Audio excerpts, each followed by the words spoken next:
I can't believe it's only 5. Oh. I don't know. Is that too loud?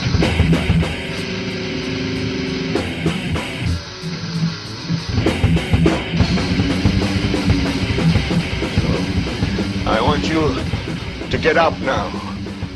I want all of you to get up out of your chairs.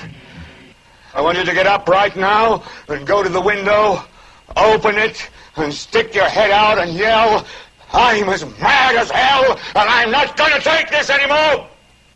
Much of what you see and hear on the following program may be shocking and upsetting to you. But if you will listen calmly and with an open mind, you may discover the key to the peace of mind and joy for which you've been searching all of your life. You live here? Yes. Well, maybe you know what a zombie is.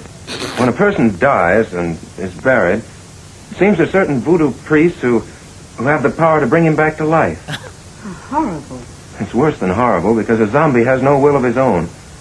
You see them sometimes walking around blindly with dead eyes, following orders, not knowing what they do, not caring. Wow. You mean like Democrats?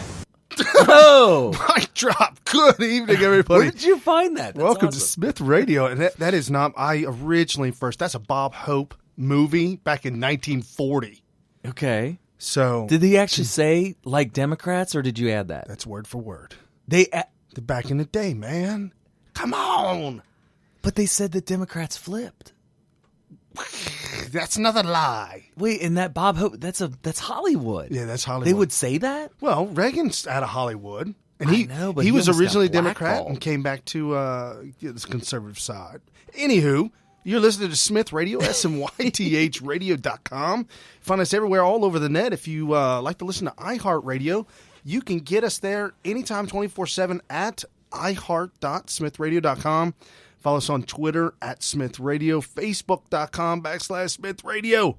We are all over the place for you. And today we are breaking news, breaking information on fake news. Yeah. Giving you the details of Friday, Saturday, Sunday, because that's where people like people. And I mean people, I mean Democrats, zombies. Zombies. Without a will of their own. I don't know where you found that, but that was a really good soundbite. So we'll be exposing them because they like to hide the information over the weekend while you're kicking back, taking a break, watching a movie, drinking an adult beverage, trying to enjoy yourself and decompress, if you will.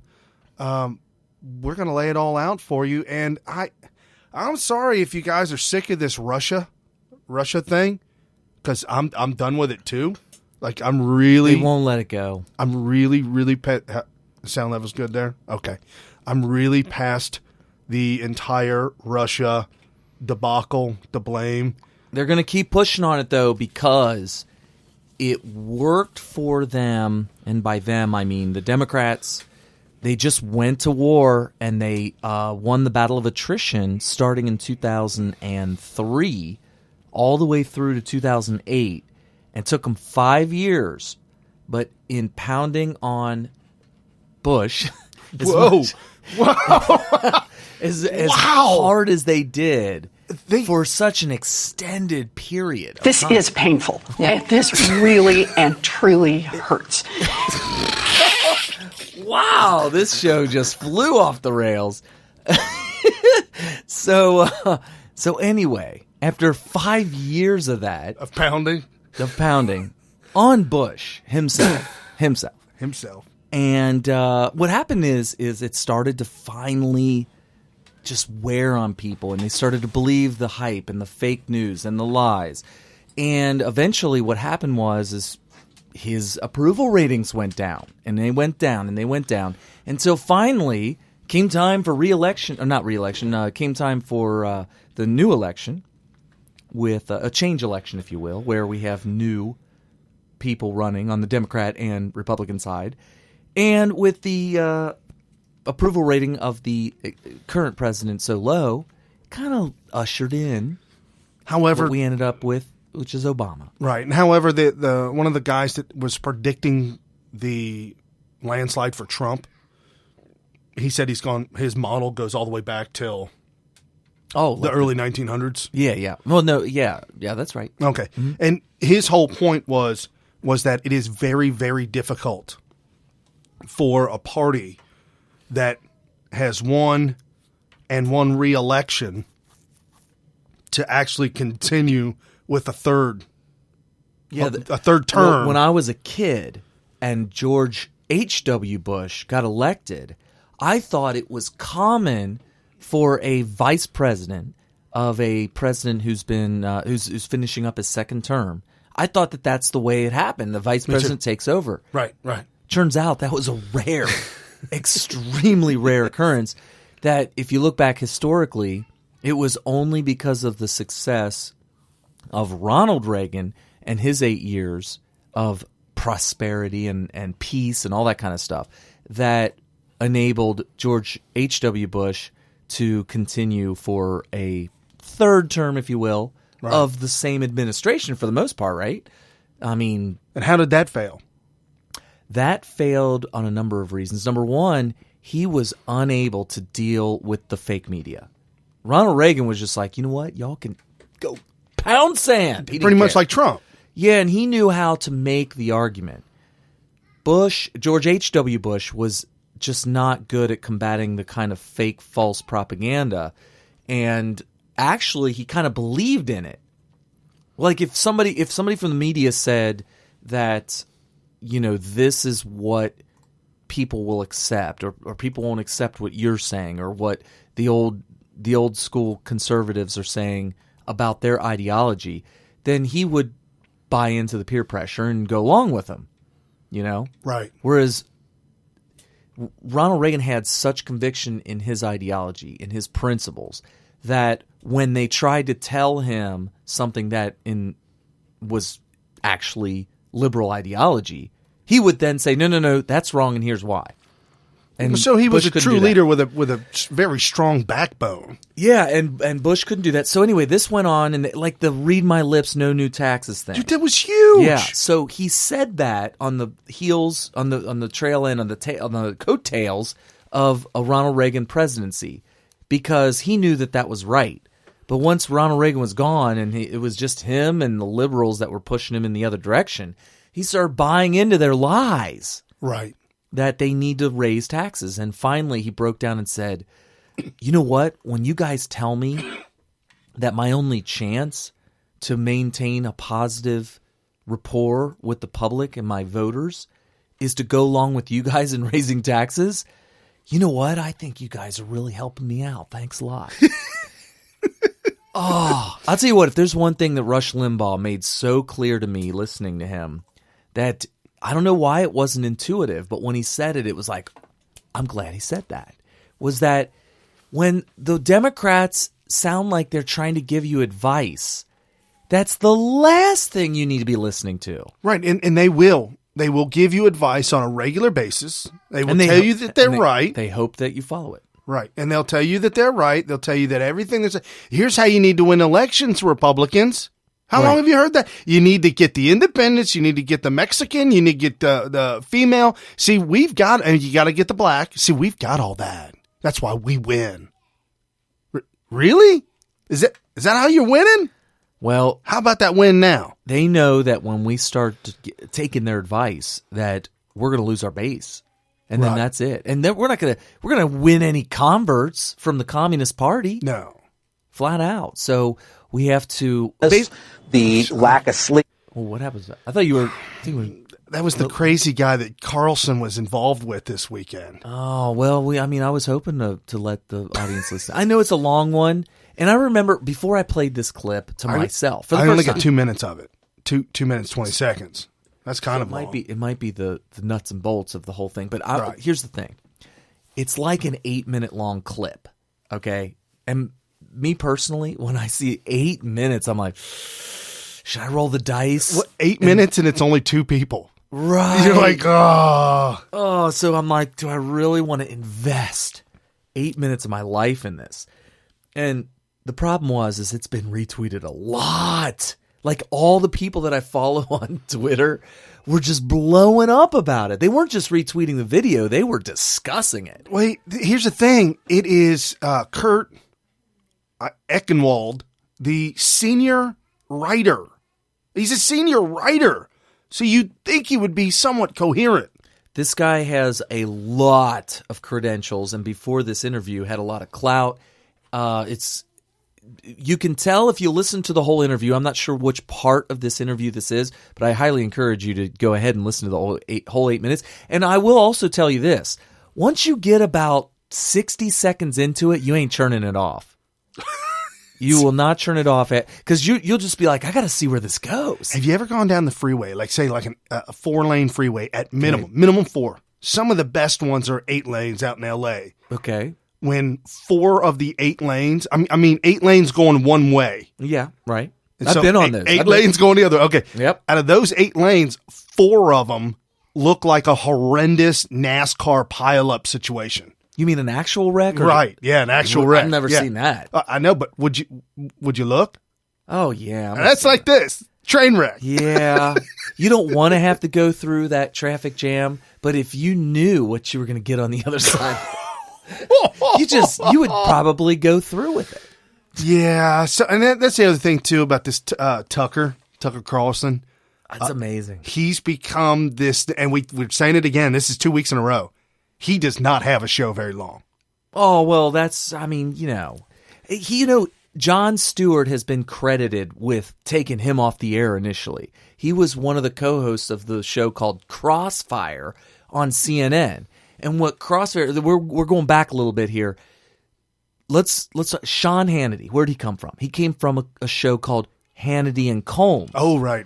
And it was really popular because Sean Hannity was the conservative argument, and Alan Combs was the liberal argument. And they would, whatever the news of the day was, they would discuss it, and they would go back and forth, and each one had their side of the aisle perspective on it. It was kind of interesting. The problem with Combs is that he was just such a weak spineless. Eventually, at first, it was like a back and forth, and it looked like they were they had an even exchange. So you think Hannity changed Combs over the years? I don't know, because what he stopped believing. Yeah, he did. He lost the feeling. So CNN was like, "Wow, that's an interesting idea for a show. Let's copy that. Let's copy Hannity and Combs, and we'll call it Crossfire." Yeah, because you're shooting across the lines, something like that. So I don't even remember who the liberal portion of Crossfire was, but the conservative was Tucker Carlson, and he always had a bow tie. Because CNN is so liberal and so fake that they need to create a caricature out of all conservatives. And he was actually the foil to the liberal argument. The liberal argument was supposed to always win on Crossfire. Right. As is just about any other show that comes on CNN. And so Tucker Carlson was somebody that always seemed to come off as somebody that wasn't really... On the left, Stephanie Cutter and Van Jones. Oh, that was probably different. You got to go back to when Tucker Carlson was on it. Okay, and then they say, this is towards the end where Newt Gingrich and S.C. Cupp was on the right. Okay.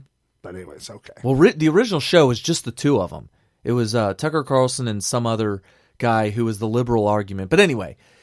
This show was a long time ago. Oh yeah, back in like 2000. Right. Yeah, Tucker Carlson. He was pretty young back then. I think. I don't know. It went back. He had the bow tie and stuff. Right. Yeah. What years are you looking? Late 99. Yeah, late 90s, real late 90s, yeah, early Tucker 2000s. Carlson was the bow tie guy. Wow. He had a bow tie. So anyway, he was. He always came off to me as somebody that isn't really the best spokesperson for the right. So for him to come this far to where he is now and being the spokesperson for the argument against these morons on the left is amazing. It's an amazing transformation. Because I always felt like he was put on that show to be the foil for the left's argument. Yeah, 1999, Tucker Carlson, yeah. Yep. Wow. Yeah. Holy smoke. Yep. I used to watch it periodically. It's the alternative to Hannity and Combs. That's what it was an attempt. says. Yeah, it was an attempt to copy them. Right. And it was not very good. And one of the main reasons was, okay, let me put it to you this way. This is going to blow your mind. I thought that Sean Hannity was a much better argument for the right than Tucker Carlson. I felt like Tucker Carlson was amateur hour, and every week he just wasn't really doing a very good job of making his case and blah, blah. And here we are, fast forward to today, and it's like if you want to put a liberal in his place right, or her place, who would you go to? Who's the number one draft pick right now? Wow. It's amazing. And you brought up Jon Stewart. Yeah. They're saying in this article, Jon Stewart put an end to that show. Yeah, Mediaite, which is a pretty good site, a very balanced conservative site, is saying that CNN and they credit their site Jon Stewart's criticism of the show for the ending of the show. Yes, they had him on as a guest. Yeah, it says he blew the show up. He put an end to the show right there on the spot. He stopped. They were going back and forth. So they had fake news on news. That was they had the a comedian remarkable part. A comedian. Yeah. And Tucker Carlson tried to point that out to Jon Stewart. I'm going to tell you right now, Jon Stewart made them both look like idiots. He did. Yep. So anyway, it's amazing. I'd like to have, with Tucker Carlson the way he is today and his ability to obliterate all the left, I would like to see him get a redo with Jon Stewart. Well, and not only that, but Tucker has come a long way. I mean, we're talking. He was young. 15 years ago? Imagine what you've learned 17 years ago. Yeah. What you've learned in politics in the last 17 years. Right. Where were you in 99? I was 24. Ooh, had you made a right turn yet? I was a liberal. Oh, man. No, it wasn't until... So you'd have been hanging out with Van Jones on the left side. I don't know if I was a communist. But that's the thing. I grew up in an era where we were supposed to hate communist Russia because of their communism, because of their ideology. That doesn't make me a right-winger. That's just like the side that we were supposed to be on growing up. Right. But if I had known that my actual ideology at the time was pretty closely aligned with the communists over there in Soviet Union, I probably would have said, whoa, I need to learn more about this. What's going on? So this whole thing is fake news. This is what we're talking about right now. Fake news. Tucker Carlson exposing it, destroying it. Senior writer Kurt, I don't even know his last name. Doesn't matter. Talking about CIA sources and his head explodes. See, let's run that clip. The lack of sleep. I mean, that's the same thing that he was doing. This is just stupid, Kurt. I'm sorry. Nobody's getting anything out of this. I'm asking you a plain question. You're not answering. You're filibustering. Let's move on to something else. Can you stop? This is not interesting. No, Tucker, I am not allowing you to make an accusation and then I'm not making an accusation, Kurt. I'm obscene. It is not asking you to substantiate a claim that you made. If you want to have a dialogue, don't have guests. So Can I just ask you one last question? And nobody's getting fooled. You're trying to stop. How can Newsweek employ you as a reporter, Kurt, when you're throwing lines like this around that are untrue, that you can't substantiate when you say to the president's spokesman, F you, that's not the behavior of a reporter. Okay, let's go here. So you got a liberal who's been confronted, and he doesn't know what to do but laugh. So here's how they come back at you when they're confronted. Let me take one for you. How can Fox News employ you? You really want to do this? Do you really? He just picked up a book. Well, no, he made the book. It's a binder. It's one of those giant binders with the big giant rings in it that fold over, and you put the document protectors in it, the plastic ones, Oh, yeah. And the paper is in the plastic. Like when you look at him, flip it open, he has all the document protect. This thing must have taken months to put together. So he spends months worth of man hours to put together a book full of Tucker Carlson. A dossier. A dossier of Tucker Carlson. Huge. Or at least that's the way, it's probably tons of blank pages in it. Seriously. Right. So either that, if it was real and it was filled with real information. Is that borderline insanity, maybe? Yeah, because it would have taken him months, maybe even years. An obsession over Tucker. It was thick. I'm talking if you were to put a measuring tape on the thickness of this thing, it's got to be a good 3 inches thick. Got to be 3 inches. Brian actually has the tape measure. Wow. Yeah. Wow. Yeah, 3 inches thick. That's huge. I mean, you can see it in the video clip. So anyway, so he pulls this thing up. Now, presumably, this was made and brought with him to his interview so that What was the purpose of this? He referenced the CIA and Russia fake stuff. He was here. He saw what Tucker Carlson's been doing. He saw how he's been blowing up in popularity. Oh, and we've been talking about him blowing up on guests. He came to embarrass Tucker Carlson. No. How dare you? And that's why he's going to continue to get guests. They are all showing up to be the guy to finally put an end to Tucker Carlson. Oh, the Jon Stewart. Yeah, well, I don't think... I'm not 100% sure. Could we get a rematch? Jon Stewart, Tucker? I think that Tucker would win, and here's why. Because it has to do with what the public is going to buy into. And back then, whatever Jon Stewart said, people were buying back then because it was just the sign of the times. Right. It's kind of like when Trump spoke during his campaign season, everything he said was true, no matter what. Right. And if we weren't sure if it was true, people would explain how it probably is true. And we would find out, honestly, and if you've been listening to Smith Radio long enough, you know we've been looking for the lie, the fact, the mistake, the wrongness. Trump's got a correct score, if you will, probably as high as Rush Limbaugh. Yeah, like 99.8% or something like that. Right. And it's the only things that people are trying to say that he lied about are things that haven't been yet proven. And that's it. Right. And that doesn't mean you lied just because it hasn't been proven. And when time goes on, you find out that it was true. Dag nabbit, Trump was right again. Yeah. So. Do you want to play this game, or do you want me to answer? Performance art. I've never had an interview like this in my life. Newsweek.com if you want. He does. He's got the dossier, and it's got Tucker's name on it. Yeah. Yeah. I told you. It all out if you want. I'd like you to put it up on the Fox News website. Or you can let me answer your question. He's threatening him. He may be coming undone. How about this? I'm going to give you 30 seconds to answer this question. This is the good part. Do you have evidence that he was institutionalized in a mental hospital in 1990? Still on 30 the table. seconds. Now, okay, I will say this, because it's a message I've got from people from the CIA.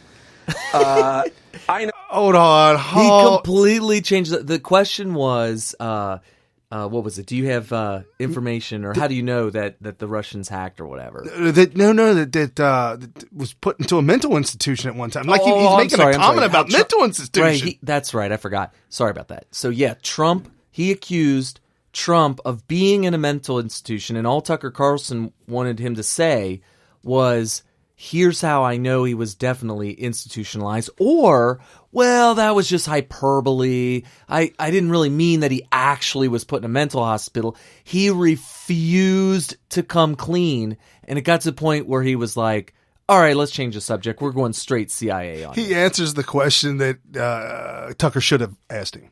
But he hoped he asked. Right. A lot of officers. I know a lot of agents. I've been in their homes, and they're really delivering this to you and to... Okay. I'm done with this, because when people start an argument out, I know a lot of people. They've been anecdotal in my house. They've been in my house. They're emotional. They love this country, and they want me. I'm the spokesperson for them. I'm the mouthpiece. They want me to relay a message to you of fact. They asked me. This is fact. They actually had a meeting, and they elected me to give you this message. Jeez. Donald Trump. These are people who have sacrificed a lot for this country. Watch what he does. does. They go through into the CIA every day. They walk past that wall with 117 I get it. What's the message? If you're going to say that we can't talk about the fact that there are 117 patriots whose lives have been lost serving this country, that's why fine. does he want to talk about that? Carlson's head is starting to explode. His eyes are looking at themselves. He had 30 seconds to make the case that Trump was put in a mental institution, and he starts filibustering about how there's people who put their lives on the line or have died in the line of duty at the CIA, and that there's stars on the wall. And we need to get emotional when we think about those stars and how those stars represent people's lives that were sacrificed. And I'm like, what was the question? And that's exactly what he was trying to do. You can't handle the truth. That's where he was going. He was going down that road that Jack needed to step out and say, you know what, this guy's talking, speaking. You can't handle the truth. Right. That's the next words out of his mouth to Tucker. Literally, like he was given some kind of. I was waiting. See, I think Tucker Carlson needs to have the Tom Cruise moment where he was asked, do you want the truth? And I want the truth. Oh, I know, but and he screams at, I deserve the truth. But Tom Cruise plays that lib though. He is lib, yeah. Yeah, I mean, still to this day. Yeah.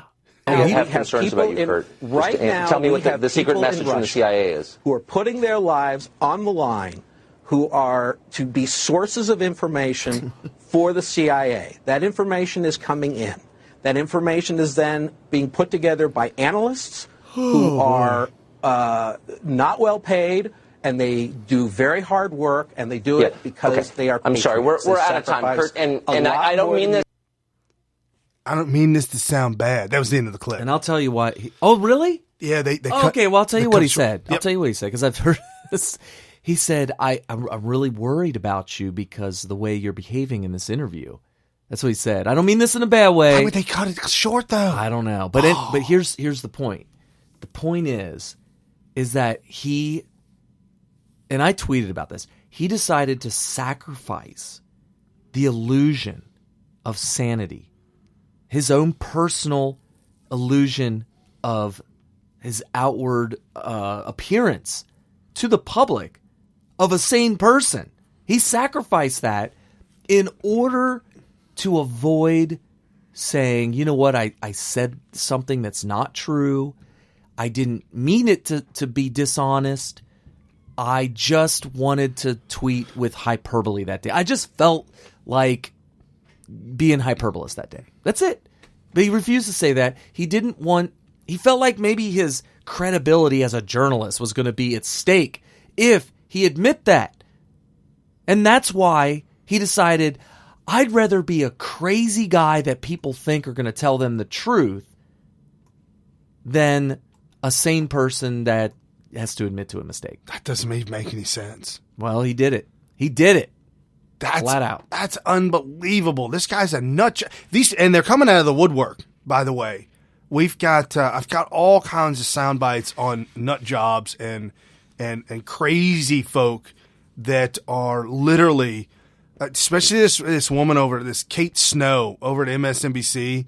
I'm really beginning to find a lot of problems with her and her personal sanity. This entire Russia. Oh, speaking about Sean Spicer. Yeah.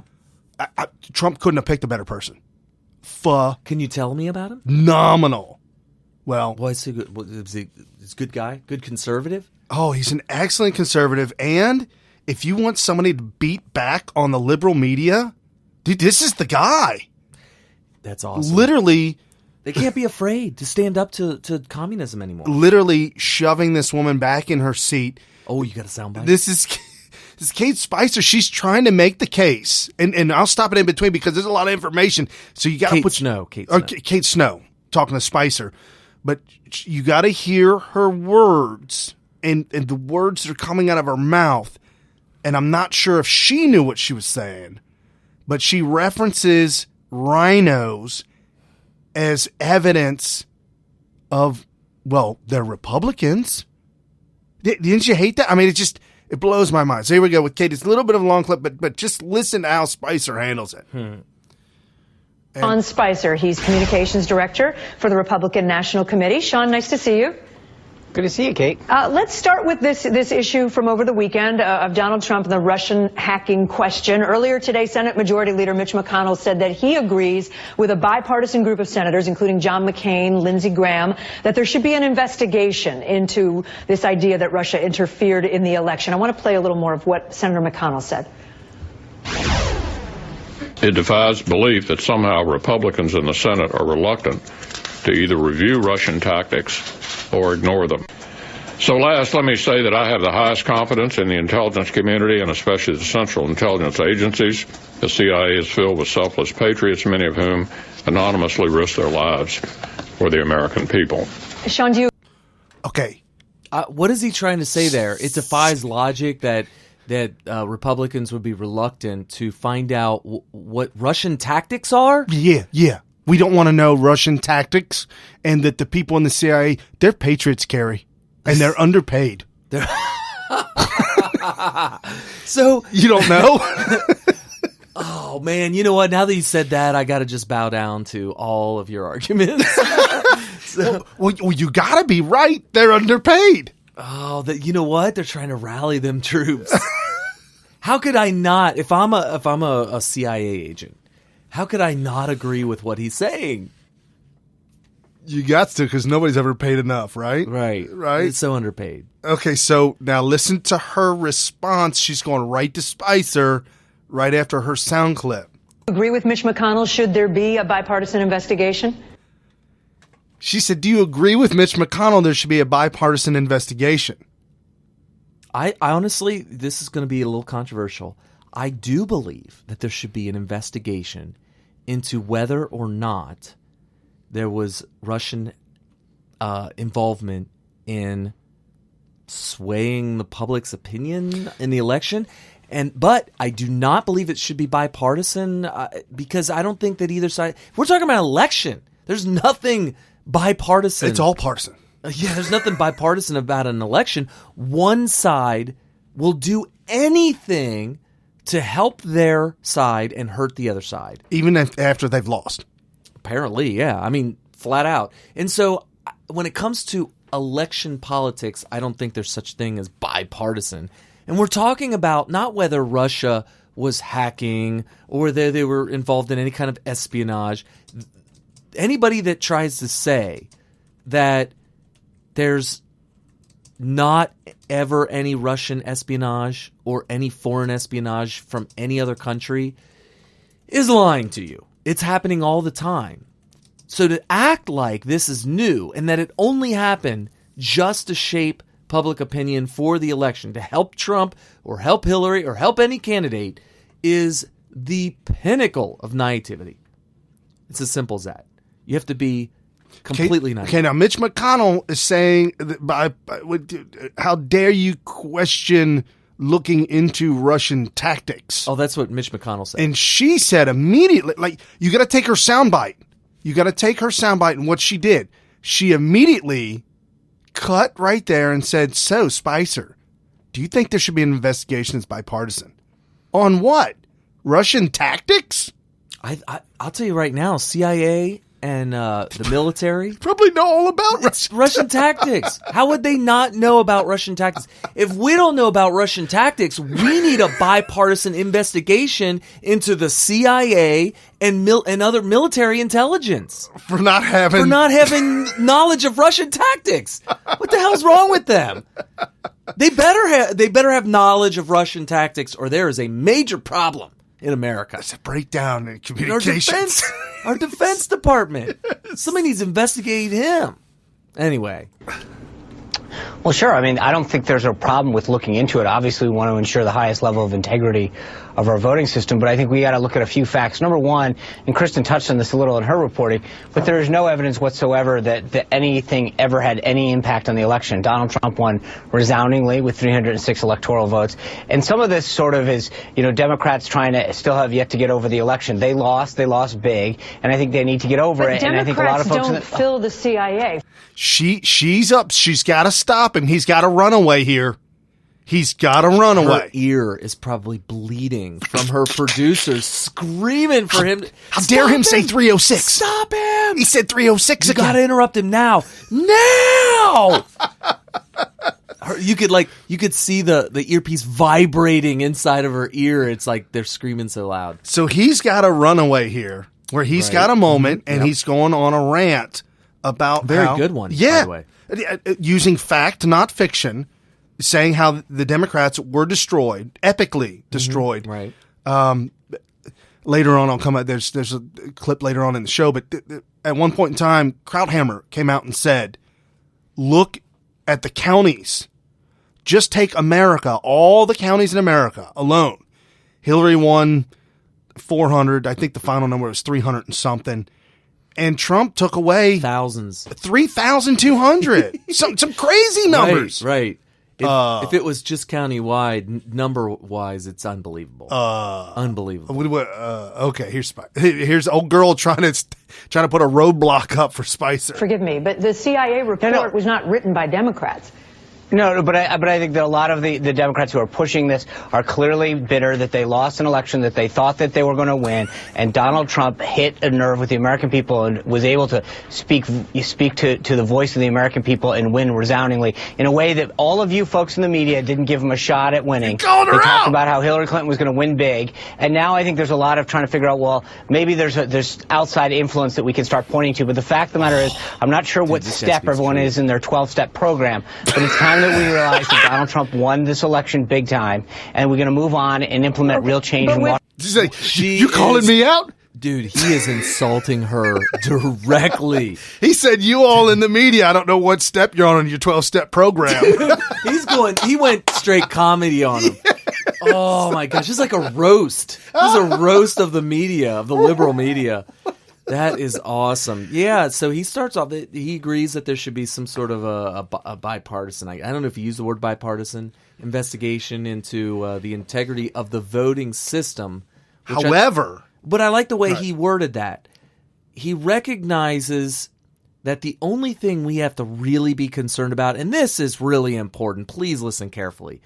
The thing we need to be worried about is whether or not the system of filling in the circles, having a machine count those circles, or maybe it's a punch card where there's hanging chads. Is the machine able to count those properly? Who made the code or the process which that's counted? Is that a foreign entity? Could that company that does that be influenced?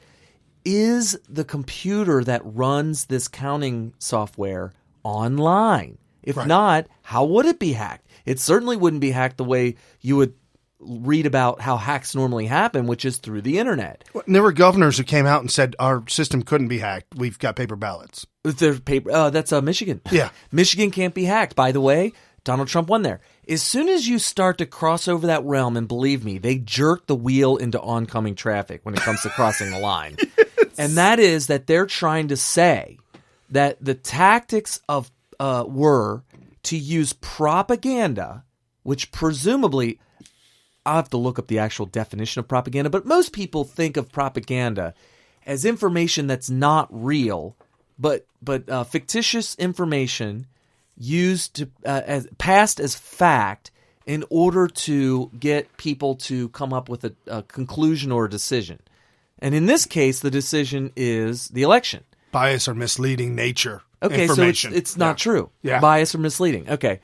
And so the question becomes, are we going to agree with the premise of the Democrat Party that people are too stupid to see through the lies?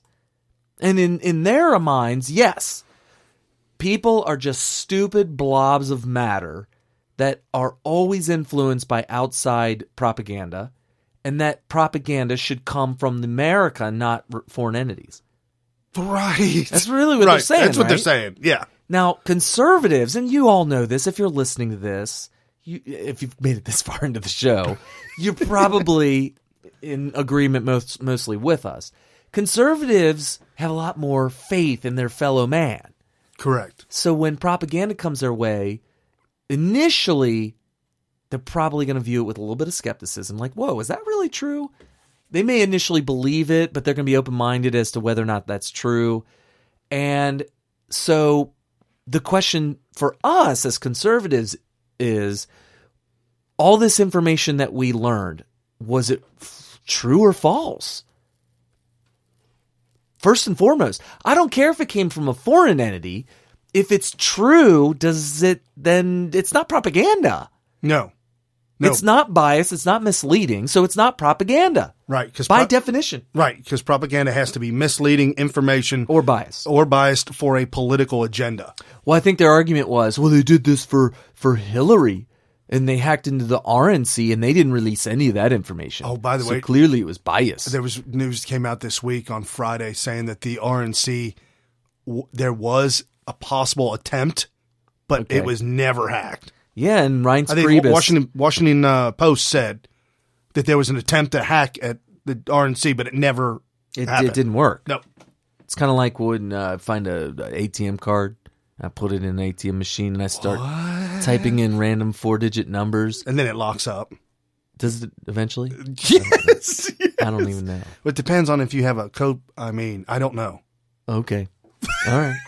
So anyway, so it failed. They didn't get into the RNC. Correct. The fact that they tried, whatever. But here's the key. The lie that we're told from fake news is that they did hack into the RNC. They did receive the same kind of damning information that we learned from the Podesta emails, WikiLeaks, all this stuff from the DNC. But they chose not to release that to WikiLeaks or to the public in general, because if they did, it would hurt Trump. And they didn't want to hurt Trump. They wanted to help Trump. That's what the fake news is telling us. But Reince Priebus, we found in last week, if you listened to us last week, we played the audio of Reince Priebus saying, no, we didn't get hacked, and the FBI has verified that. So stop saying that we did get hacked, because we didn't. Correct. Didn't happen. Yeah, just flat out calling them out. So here's Spicer again talking he's on MSNBC with Kate Snow, who is an absolute DNC operative. Propagandist. Who's upset that they didn't get to be the ones to lie to the public about who they should be voting for. Clearly upset. With all due respect, Sean, with all due respect, senators who've come out, you just heard Mitch McConnell, John McCain, Lindsey Graham, those are Republican senators. Okay. Are they really? Right. Saying that this needs to be investigated on behalf of the American people. They're concerned that this CIA report, which we at NBC News have confirmed exists. Okay. I want you to hear what she just said. A CIA report that we have confirmed actually exists. Yeah, there's a report that exists. But she said it was from the CIA. And she said it exists. Okay. There's a lot of things that exist. Well, they confirmed it. That it exists. They confirmed that it exists. Okay. And that's all. There is nothing else that they confirmed. They just confirmed the CIA. But she said according to a CIA report. So presumably she's talking about that she read it. The information's in there. It exists, and we confirmed that it exists. There's ink on paper that does exist. It's a report from the CIA. Okay. It exists. Somebody in the CIA, somebody that works for the CIA, correct, put ink on paper. That exists. Okay. It's a fact. That there was hacking done by Russian actors, and they say that with a high degree of confidence. Whoa, stop it right there. Whoa. This is just begging for follow-up questions. She's going off the rails. Notice how what she just said there was very little information. All she said is that the CIA has reported that the Russians have been hacking. No. Back it up even more. She said MSNBC has confirmed that there's documents that exist. Let's say from the CIA. There's documents from the CIA. They exist. And then she goes on another sentence. But can you back it up a little bit? Or is that hard to do? Have no idea. Oh, gosh.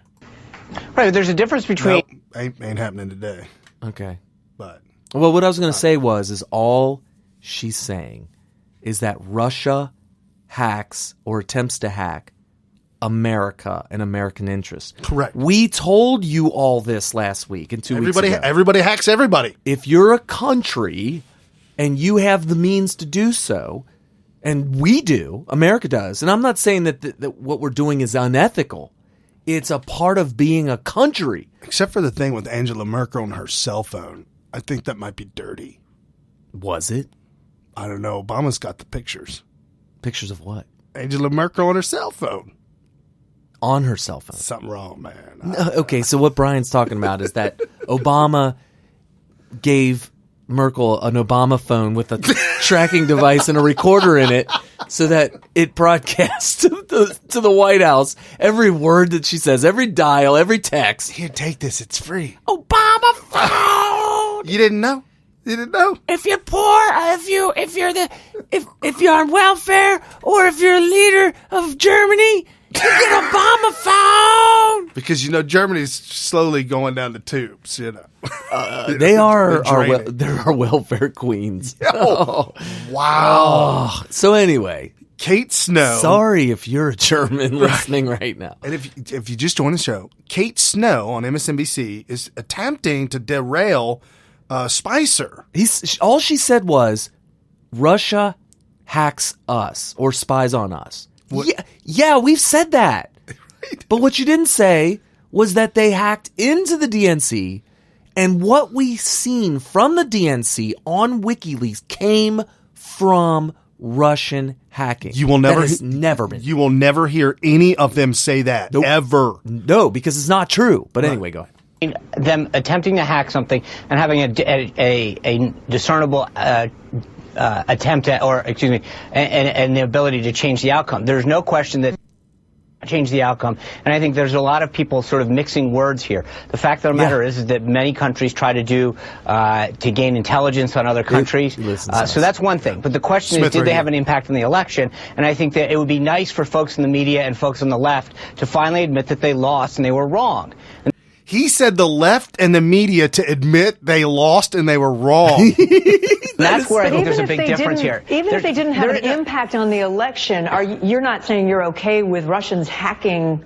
Okay. Where's she going with this? What do you mean we're not okay? Listen, in a world where we get to decide whether foreign countries decide to not hack us or decide to hack us, we choose, please don't hack us. In a world gone mad. In a world where Russia has to bow down to our demands not to hack us. Right. That's really okay. So we don't live in an imaginary world where Russia will do what Obama says when he says knock it off. Did you hear that one? Yeah, got it. Sean Hannity making fun of him. No, this is literally what he said, because I listened to it live. He said, I told him knock it out, and I'll tell you what, knock it off. And I'll tell you what, as soon as I told him that, we noticed that there was a lot less hacking going on because they got scared. When I said jump, they said how high. No. Pretty much. Wow. I mean, I paraphrased a little bit there. Maybe. But he did say, he said that after I told him to quote, this is a quote. Yeah, he said knock it off. Right. That they knocked it off.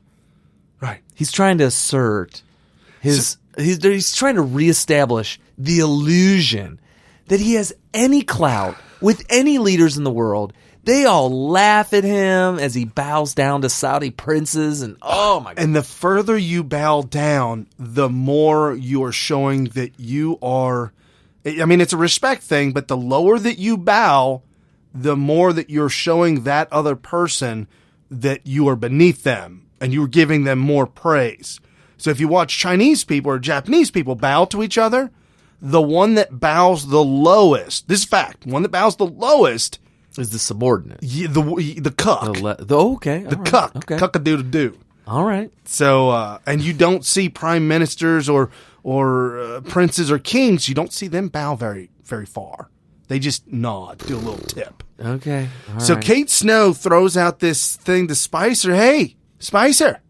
So, are you okay with Russians hacking us? I don't think that he has a choice.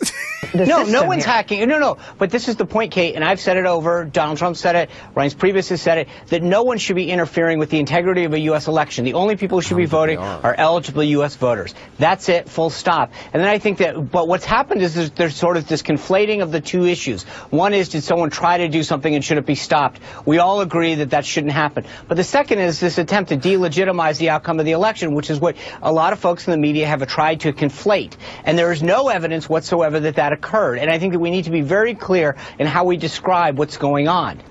It was Donald Trump himself, though, yesterday, speaking on Fox News Sunday, who said that he found this report from the CIA, which senators were briefed on last week. He found the conclusion ridiculous. Okay. Trump made the comment when asked the question by Wallace. And what do you make of this Russian hacking and the whole thing. And Trump said it's ridiculous that Russian would hack the DNC, or Russia was involved in the WikiLeaks. Trump said that was ridiculous. Not so much she's trying to say that Trump said the CIA was ridiculous. Of course she would say that. They're all attempting, media. right. It's fake media. Oberman was trying to make that point. Well, he's really fake. He's been propaganda since the day he left ESPN. Right. So to say that Trump is saying the CIA is ridiculous is not. However, Trump elaborated and said the same people with the information that said that Saddam had WMDs. Oh, right. Mm-hmm. And Larry Elder on his show pointed this out, that Trump said, hey, they said they had WMDs and they didn't have it. How can I believe them now? And the media exploding over Trump using their words of WMDs to destroy Bush. How dare you? We got to circle the wagons. We got to keep hammering home at Trump. Well, they believed the CIA back then. Did they? I mean, they were, as long as it was against Bush. Bush. Right. They were like, yeah.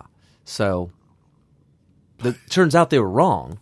Right. But anyway. He questioned whether Russians were truly involved in the hacking. I guess I'm just trying to be clear here on what the issue is. People are responding to that, to him saying what they're responding ridiculous. what they're responding to, Kate, and this is where I find it funny that when folks on the right make an argument, the first thing they do is everyone in the media runs and says, show us your sources, prove that this happened. So we have it's true. It's true. Good point. Bunch of unnamed sources coming out of unnamed three-letter agencies, and somehow we're supposed to take that as gospel truth. Let's look at the fact that New York Times reported that all of this evidence and all of the conclusions were predicated on the fact that the RNC was hacked. We are now seeing continued reports by CNN, ABC, and some others that are showing, in fact, that the New York Times was dead wrong. Okay, what he just said there is that the New York Times predicated this entire CIA Russian hacking thing on some analyst at the CIA, or at the New York Times, the NYT. Got three-letter words. Everybody's a three-letter word. The NYT, New York Times, has their analyst that looked at the CIA's document, and NYT's analyst said, based on the fact that RNC was hacked. Which was not true. That's not true. But based on the fact that the RNC was hacked, well, then the DNC, then it was Russia. So based on the fact that the New York Times was wrong and had to backtrack it, does that not mean that there's credibility issues? Yeah, absolutely. That's all he's saying. Yeah. We've got credibility issues now, and for us to question it, come on, why are you calling us crazy? That wasn't true. And so if the argument was by the New York Times that the intelligence agencies concluded that the outcome was such, based on the fact that the RNC was hacked, and hacked, then that does call into question the entire the intelligence and the conclusions they came to. Are you saying that you don't trust the CIA? Oh, you know what? She was not listening to him. She was not listening to him. Not a single solitary word. She was like on lunch break, and she came back, and she's like, "Oh, he's talking. Oh, I have to ask a question. What should I ask him? I got time. I don't know. I got time for a smoke." The producers weren't even paying attention because they would have probably fed her a better lunch. They were texting her what to say next. Oh. They were trying to abort the next question. Oh, that's hilarious. So Spicer, non sequitur. So Spicer, do you not believe the CIA? No, stop doing that. I'm just asking. This is gonna be 4 years of this. No, I like it. Yeah, I do too. I like that he's not taking that crap from her. Saying that you don't trust the because just a moment ago, just a moment ago you said three-letter agencies with unnamed sources. That's why I'm asking. Do you not trust? No. Tell me someone in the CIA. Give me a name. Publish a report. I haven't seen the report Right now, you got. Okay, she just said underneath his voice, and she'll say it again. I have not seen the report. Oh. She's interviewing him on the report that she has not personally seen. This is called fake news, people. I start saying that you read these reports. You don't have no names behind them. There's nothing. Let me be very clear. You have the October 17th report. Our sources have seen it. And our sources at NBC News have confirmed that the conclusion was drawn that Russians were responsible for the hacking. She just said it. She just said it. Third hand. She said our analyst at MSNBC confirmed that sources have seen the report. Yes. That's fourth hand. Yes. So there's a report. Yes. That somebody in the CIA wrote. And that's confirmed that somebody wrote a report. Could have been a book report. Could have been climate change report. Could have been anything. Okay, so a CIA actual employee wrote a report. Correct. Somebody who also works at the CIA, maybe, or is friends with the person at the CIA. Yeah, he's got contacts. He is the source. Okay. So he relays his information to their analysts at MSNBC, right? Because they're good. They're Johnny on the spot. This too. Woman, Snow, Kate Snow. She didn't see the report. No. She didn't talk to the source. No. She talked to her analysts that work at her company, right? Who tell her that sources that are familiar with the CIA members who may be privy to a report that may sound like it's probably confirmed. October 17th. This is a game of telephone. Yes. And they're all connected by strings, like cloth strings. My gosh. He said October 17th report. What is today? December? This was before the election. October 17th report. It's before the election. And she hasn't read it yet? Well, she wouldn't, because she has to get it from a source who told her analysts. And her analysts are going to relay that mission. She doesn't see the report. So we're December 18th, the day before the Electoral College votes. Let me tell you something else, Brian. The analysts that work for her company would have not seen these reports. They were explained or... It was explained to them. It was explained to them by the sources that they find credible, that know about the report at the CIA. With a high degree of confidence. Oh, high degree. High degree. That's called bias. We like this report, so it's a high degree of confidence. So on a scale of 1 to high, what would you rate it? Oh, that's all the way. High. Okay, the same sources and the same people and I'm who asking, said do last you not believe that? Can I'm I just answer trying the to get to question? the... Yeah, absolutely. I wouldn't believe it. I'm saying the same people who Friday night, when we were presented it by several news organizations, said that the same people were concluding that all of their conclusions were based on the fact that in part the RNC was hacked. They've now walked that back in the course of the last 48 hours. So my point to you is that the facts that we were initially presented to were clearly not accurate. And so it does call into question, and I find it interesting that you guys aren't asking them to provide further proof of this when we've already undermined we're part definitely, of the premise. We're asking for, we'd love to see the report. No, you're not. You're asking me, and you're questioning my You my don't know belief that in we're not asking that. Of course we are. Dude, is she getting defensive? She just changed her tune there. Oh, she did. Which means she was being yelled at in her ear by the producers. So here is how she explains what she's doing to follow up. We're trying to report this out in Washington. I have numerous colleagues. I've been on email all morning with... Wait, what? She's got numerous colleagues. We got backroom cigar-filled rooms. No care. I've been on email all morning long. I got friends that are also in journalism, okay? We're colleagues. I've been on email all morning long. Colleagues who are reporting it out. We're doing our best. Everybody's John, I agree with out. you. We'd love to have more information. Then look, with all due respect, the best is not then that good, because so far we've seen major organizations. She's like, I've been doing my best. I'm trying.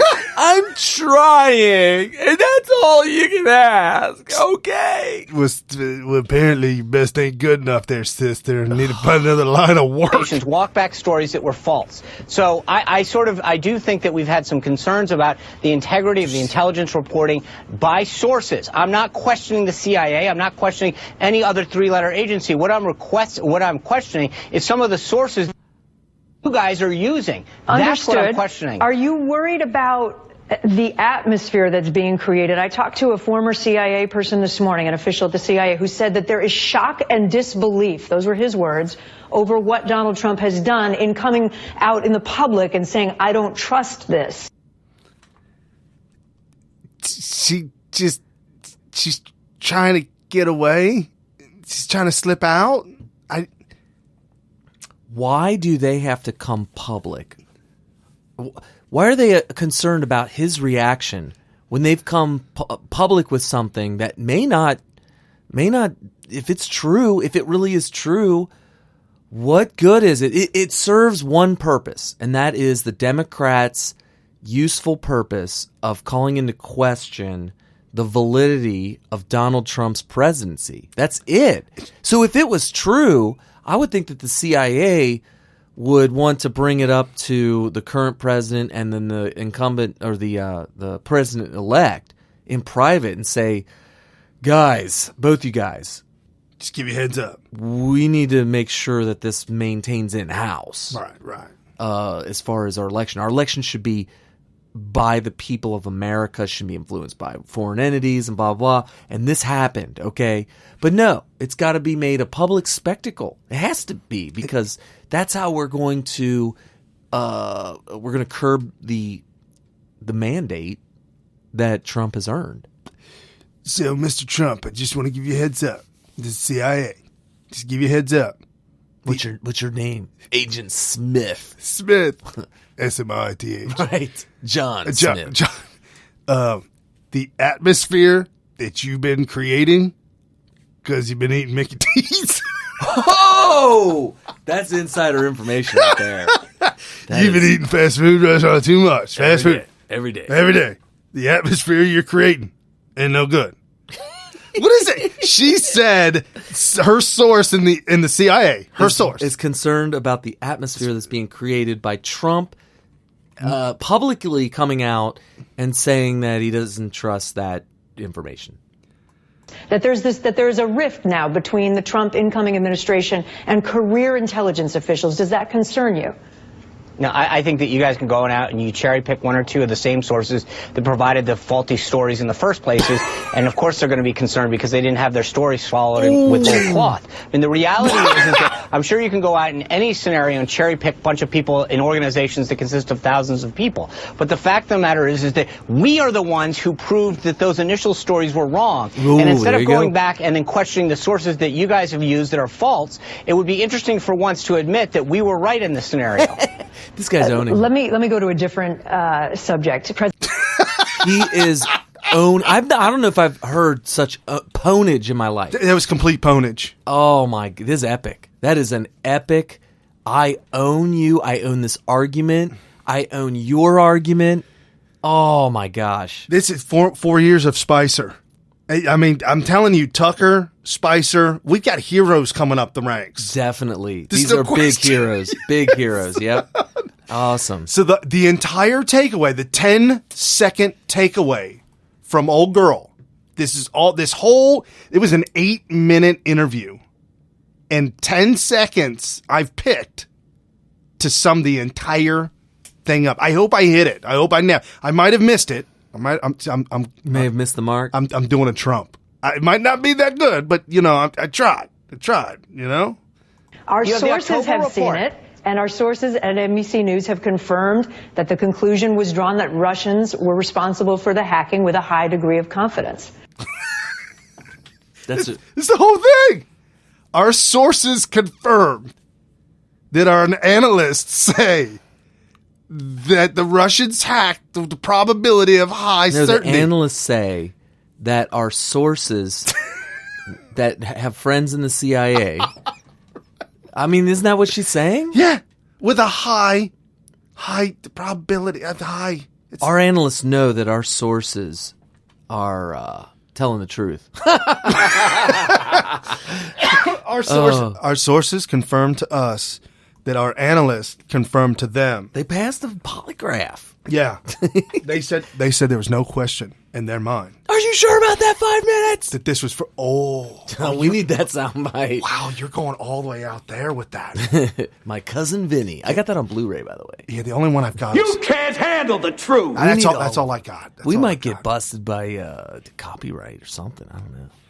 I will have to say this. In a world. YouTube. That's my own voice, by the way. That's not sound, yeah. This is painful. Yeah. And this really and truly hurts. They were just pounding Bush for 5 years. They wouldn't let it go. 2003, 2008. And it gave birth to Obama. Right. It's unbelievable. And now you've got the epic destruction of the Tea Party from back in the day. Mm-hmm. Yeah. And we sat around biting our lip, speaking in private. What we couldn't and say. Whispering if we thought that somebody might be within earshot. Knowing we couldn't speak in public. Right.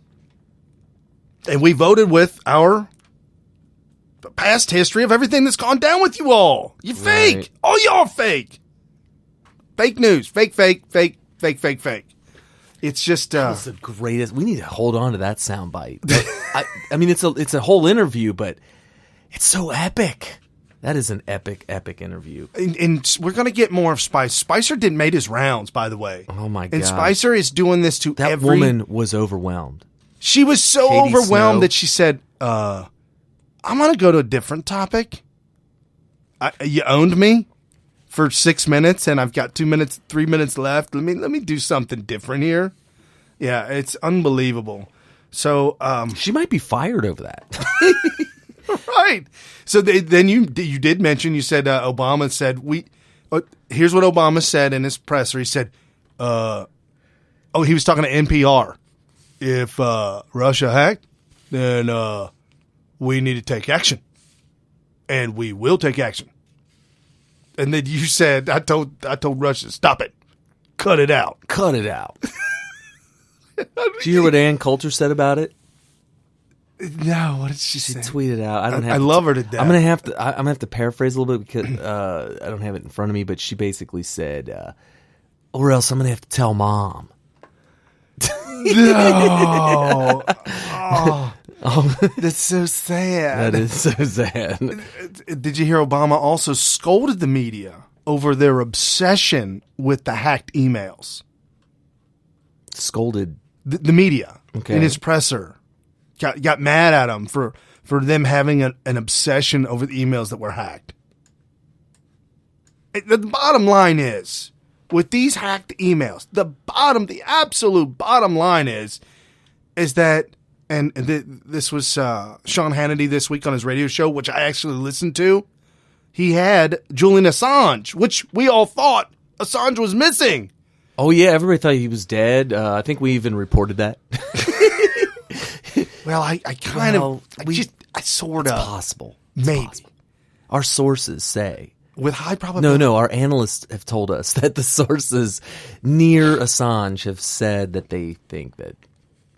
With high probability. We have a high degree of certainty that our analysts were probably, maybe, possibly right. I've got an analyst, and he's got a degree that is very high in the world of degrees. He's got a degree in certainty. We need to make one of those up. We need to make like a degree, the certificate. Certainty. Copyright Smyth Radio. Yes. 2000. Get your almost copy 2017. today. Almost. Yep. Send your money to www.paypal.com/something. Some like it hot. Oh, jeez. That is a degree. I have a degree in certainty. Absolutely. Absolutely. So while you look for that, here's Sean Hannity on all of the media, and he puts in the clip of Clinton and Obama's clip as they're starting to speak. All right, so Hillary Clinton is still refusing to accept the real reason she lost to President-elect Donald Trump. Now, instead of just acknowledging that she was a terribly flawed, corrupt candidate with a very long track record of failure and a large majority of American voters didn't like, Paul was dishonest. Hillary Clinton is now blaming everything but herself for her election loss. Last night at a swanky party in New York City, well, her and her liberal elitist donor friends, they went out there and she's blaming the FBI, Vladimir Putin, Russian hacking for her historic defeat. Listen to this. Swing state voters made their decisions in the final days, breaking against me because of the FBI letter from Director Comey. And Nate Silver believes, I happen to believe this, that that letter most likely made the difference in the outcome. Vladimir Putin himself directed the covert cyber attacks against our electoral system, against our democracy, apparently because he has a personal beef against me. This is not just an attack against me and my campaign, although that may have added fuel to it. This is an attack against our country. We are well beyond normal political concerns here. This is about the integrity of our democracy and the security of our nation. We'll get more of the Hannity, but you've came up with the Ann Coulter bit. Yeah, regarding, this is her exact tweet, regarding alleged Russian hacking, Obama told Putin to, quote, cut it out. If that didn't work, he planned to escalate it to, quote, or I'll tell mom. Oh, man. Wow. A brother from another mother. Wow. No, that's kind of what it sounded like. Yeah. It's so immature. It's like, it's so childish. He was elected. Pajama Boy was officially elected president of the United States. Pajama Boy. Then it's him. You know, I was thinking about this earlier today, just thinking to myself, my little happy little place. We haven't had a president at all. Every single thing that comes up on a national level is always some cabinet level position person's responsibility. They're always to blame if it didn't go right, which of course most things didn't go right. There was nothing to take credit for that was positive. So it was always, oh, Hillary Clinton getting blamed for this. How in the world does Benghazi happen? And everybody forgets that we have a president of the United States named Barack Obama who was currently the active sitting president at the time. Benghazi was all about Hillary. Who answered the call at 3 a.m? She's not president. Barack Obama is the president of the United States. Nobody ever stopped to say, wow, you know what? The thing that's really going to haunt his legacy is Benghazi. Nobody even thinks of him. It's always Hillary Clinton. Always. She wasn't even the president. She was just the Secretary of State. Eric Holder, Fast and Furious. Yeah, Eric Holder gets blamed for Fast and Furious. Nobody says a damn word about Obama. We literally did not have a president for the past 8 years. Not at all. IRS scandal. I mean, he barely got a mention. The only people that mentioned his name in the IRS scandal were the people directly affected by it in the Tea Party. And very few people picked up on it. I think Sean Hannity might have been the only one who had any kind of national traction whatsoever on that story. And it still just kind of disappeared and dissolved. And it wasn't really attributed to him as something he would have ordered, which is exactly who would have been the person to order it. Right. No, absolutely. Think about any single scandal. It just... 2010 came around. We had no president. And literally, the Tea Party outvoted Democrats across the board in 2010. Immediately after that, IRS crushing individuals for attempting to start nonprofit organizations. There was a woman who was a business owner who went on vacation to like the Bahamas or something. Right. Technically, wherever it was, I can't remember exactly where it was, but the important thing is that she needed to get a visa to get there. So it may not have been Bahamas. So she gets her visa. She goes over there. It was just a vacation.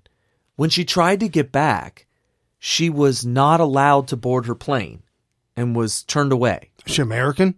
Oh, yeah. Okay. She was American. Whole life American. She was allowed into the country that she was going for vacation. And she wanted to come back to America. She wanted to come back to her home country that she's been a citizen of her whole life, and they denied her a flight. Later found out when she was like, why am I not allowed on this flight? She was on the no-fly list. And she's like, clearly, this has to be a mistake. Well, she's a terrorist, right? Turns out they did put her on the terrorist watch list because they decided at the state level or at the national level in America that we're just going to call the Tea Party a terrorist group. Right. And so they were putting people who were associated with the Tea Party on terror watch lists. Absolutely insane. When it's because they were losing. They're losing left and right. They were losing. They're losing elections. They're losing their power. They're losing their control. So what do? You gotta stamp out that other party. By hook or by crook, that's how the left attempts to win. By hook it's dead or by serious, crook. people. I mean, I know not very many people, if any, who listen most people live their whole life not having left the country, especially leaving and entering a country that would require you to obtain a visa for. Right. And like I didn't have to get a visa to go to Japan and Korea because I went as deployed military personnel. Right. In Italy, I don't even think you need a visa to go to Italy, just a vacation. I don't know. Just a passport. So, and you cannot go to Saudi Arabia. I'm sorry, passport. I'm sorry. When I say visa, I meant passport. Passport. Oh, yeah, you need a passport. I didn't have to get a passport to be deployed overseas as a military person. I've never had a passport. No, your military ID is. Yeah, it's probably sufficient. Right. So anyway, her passport was denied. She was on terror watch list. She was stuck in a foreign country seemingly indefinitely. And so what do? You go to the consulate, the U.S. consulate, try and work that out.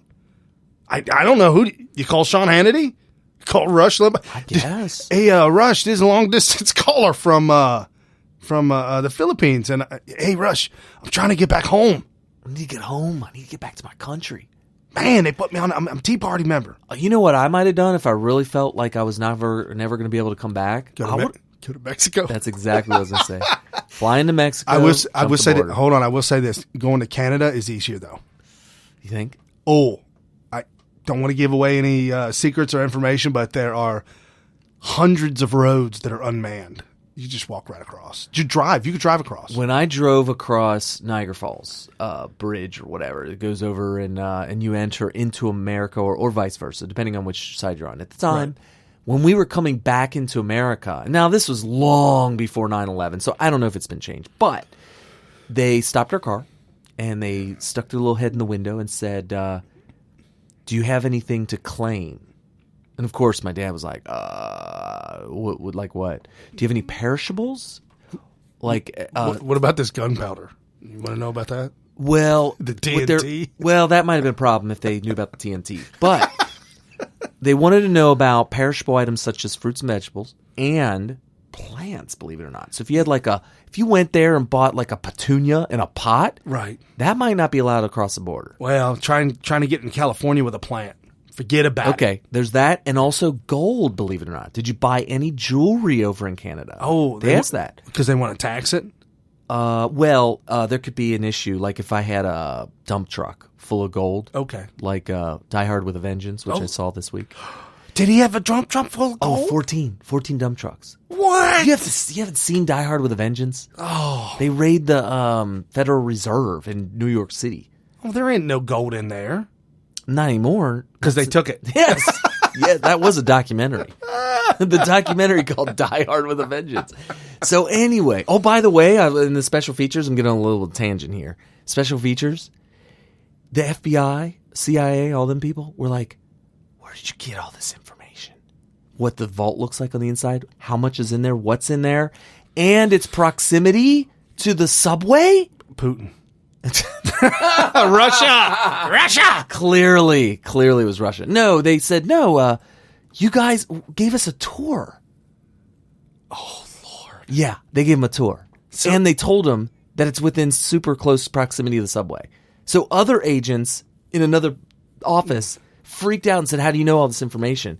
And then at the end, they said, "Well, the reason we're asking you is because this heist that you portrayed in this movie is actually possible." Oh, about it. Yes. So Die Hard with a Vengeance is actually a documentary based on events, to true information, based on something like factual that. information. Oh yeah, absolutely. Lord have mercy. So anyway, That's okay. Back to our story. And now, Sean Hannity. The rest of the story. A personal beef? Okay, Hillary, let's see if I got this straight. It's the FBI's fault that you set up an insecure private email server in a mom-and-pop shop bathroom closet. We've been talking about that forever. That's what this whole years. This whole Russian hack thing is all based on her criminality. Her criminality. Yeah. So here's the thing. Her server was not the DNC server, and the hacks that led to the WikiLeaks. Oh, that was Gmail, John Podesta's Gmail account. Well, they have all of the DNC Correct. emails. Correct. But that didn't necessarily come from her bathroom server. But the connection is obvious, which is that if people can hack into these servers, there needs to be a level of security, especially when dealing with state secrets. Right. State information. Top secret. Their fault. That had top secret special access program and classified information on that computer server that put America's national security at risk. It's their fault. Hillary, that's not the FBI's fault. That is your fault. And if we're being totally honest here, well, you're kind of lucky that President Obama's Department of Justice has protected you because you did break the law, and many, including myself, think you should be prosecuted. And as for Russian hacking, well, it's not a fact that Russia acted with the purpose of helping Donald Trump win. So you need to stop saying that because you're lying to the American people, yet again, something you do often. Now, Fox News has learned that an internal CIA memo confirms that the intelligence community is now in agreement that Russia sought to interfere in the election, but the memo does not include a reference that there was an intention to aid Donald Trump. Now, the CIA has been taking the lead on this. Well, that's the same agency that lied to the American people, all of you watching, by changing the Benghazi talking points to say terrorism was not to blame. Their argument, spontaneous demonstration related to a YouTube video, and the demonstrators just happened to have mortars and RPGs in their back pocket. I don't know the source of this. But Mike Cernovich, if you go and search his timeline, you'll probably find it. He tweeted a video from the 50s about there was a guy testifying on Capitol Hill describing the kind of propaganda that the CIA has done against the American people by sending false information to foreign countries whose media outlets would rebroadcast it, and then our media and our civilians would pick up on it. I'm telling you. Yes, they would pick up on it. And so then we would start receiving, I'm talking, our civilian media would pick up the wire from overseas, from their, and these are not knowing this came from the CIA. Right. And not knowing that the source was false because the CIA was propagating this as fake news on purpose in order to, influence people around the world. Change opinion. But here's what's even worse.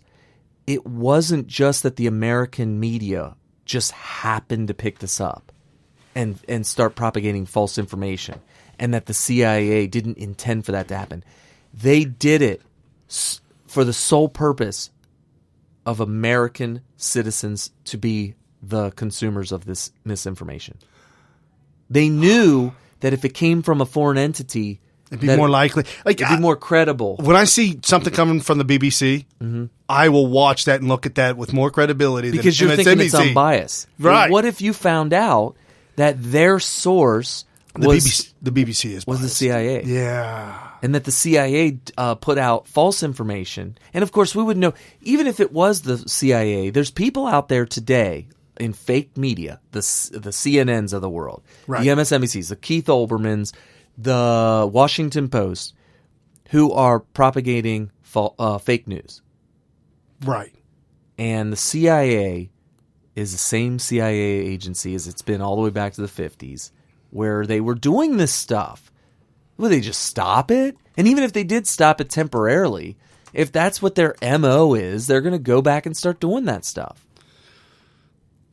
Do you know who the director of the CIA was from 1976 to 1977? With just 1 year? Yeah, George H. Bush. Oh, that's right. Yeah, I should have known that. Yeah. Man. Well, he is royalty. He's in there. He's in there. Oh, yeah. All right, here's more Hannity, and then he goes to Obama's clip, and then Julian Assange spills the beans. Pocket. Really? Now, President Obama reacted to Clinton's claim at his year-end press conference earlier today. Listen to this. And this is it. Folks, this is it. This is what we talked about. We are done with Obama. This is it. Rip the Band-Aid off and throw it away. When I saw President Putin in China, I felt that the most effective way... What? Is this for real? I felt the most effective way. Well, when he saw Putin in China. The most effective way. To ensure that that didn't happen. What didn't happen? Was to talk to him directly and tell him to cut it out, and there were going to be some serious consequences if he didn't. 37% of Republican voters approve of Putin. For too long, everything that happens in this town, everything that's said, is seen through the lens of, does this help or hurt us relative to Democrats or relative to President Obama? Unless that changes, we're going to continue to be vulnerable to foreign influence. Because we've lost track of what it is that we're about and what we stand for. Obama's so... What did he say? What was he saying? It sounded like he was trying to say that if we're so worried about whether it helps or hurts the president, and that's all we care about, that it's a vulnerability. It becomes a vulnerability, a weakness in the American people that foreign entities can exploit by saying, well, if that's all they care about is whether or not one thing or another hurts or helps their particular politician. That the thing is why did he say that? I know. What was it? What? I don't know. Was he trying to take away Trump's call for unity by saying that no, I'm the guy for unity. We need to all come together and not worry about what information is hurting or helping one side or the other, because we're just exposing a vulnerability that people like Putin are going to exploit. That's the only thing I can think of. I don't know what. I have no idea. I think maybe he really is starting to have some dementia. Oh yeah. Brains things are starting to slip. I'm not sure at all, but it's getting to be incoherent, and but I don't know. I figured out. I mean, didn't I? Do you think I translated that pretty well? Yeah, I'm shocked. I had to think about it for a second because it was just gobbledygook. Yeah, last press conference of his term. Right. It was like the Chevy Chase from Spies Like Us. Remember his press conference? Yeah. We played it on the show. We did play it. Did you know that Matt Drudge trolled everybody with a title, headline, something to the effect of news reporter passes out as Obama speaks. And apparently somebody did fall out, but it was during his press conference. It's kind of coincidental. Oh, maybe he fell asleep because of the gobbledygook. Yeah. So tough. He told Putin and China to cut it out. Now, if the president's so concerned about interference in elections from foreign governments, then why did a congressional investigation find that back in 2014, an Israeli political group used $300,000 taxpayer dollars from the Obama State Department in a grant to create a political apparatus to try and defeat the Israeli Prime Minister Benjamin Netanyahu? In other words, Mr. President, were you trying to interfere in Israel's elections? Now, Clinton, Obama, and the left, they've also been pushing the idea that WikiLeaks worked hand-in-hand with Russia to release John Podesta's emails, but the facts, sadly for them, it says otherwise. Yesterday, I had the founder of WikiLeaks, Julian Assange, on my radio show, and he said Russia did not give him the Podesta emails. Do they have any proof? So far, they haven't presented it, but listen to Assange. our source is not the Russian government. Mic drop. And by the way, they don't just they're right about everything. They wouldn't make the statement unless it was true. Sean had him on for like an hour. Yeah, I listened to the whole interview. It was awesome. Literally, it was like he had a can opener and he's literally trying to pry. Okay, just tell us something, man. And he's like, I can't divulge it. Okay, it was not Russia. Yeah, that was a good interview. It was kind of like, just like Obama's press conference. It probably sounded a little bit like this. Ladies and gentlemen, as of this afternoon, the Undersecretary for South American Affairs emphatically denies any and all intervention in the current realignment of top positions in the Paraguayan Air Force. Thank you very much.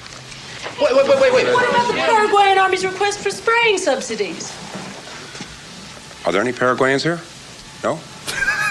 Well, of course, their request for subsidies was not Paraguayan, as it were. The United States government would never have, if our president had not, and as far as I know, that's the way it'll always be. Is that clear? What about the report? How can you say we aren't spending millions on spraying when the International Wheat Board has reported, and I quote, extensive contamination in the grain fields of southern Argentina? The state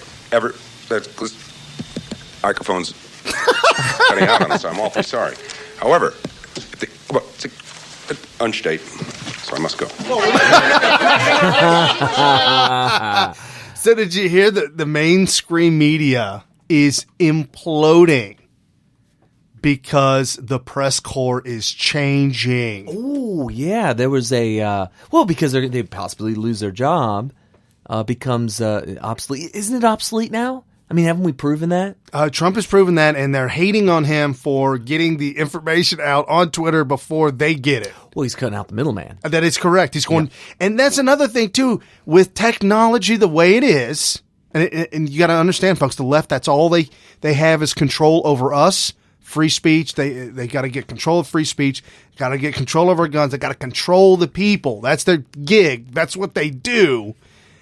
They're losing control because of technology.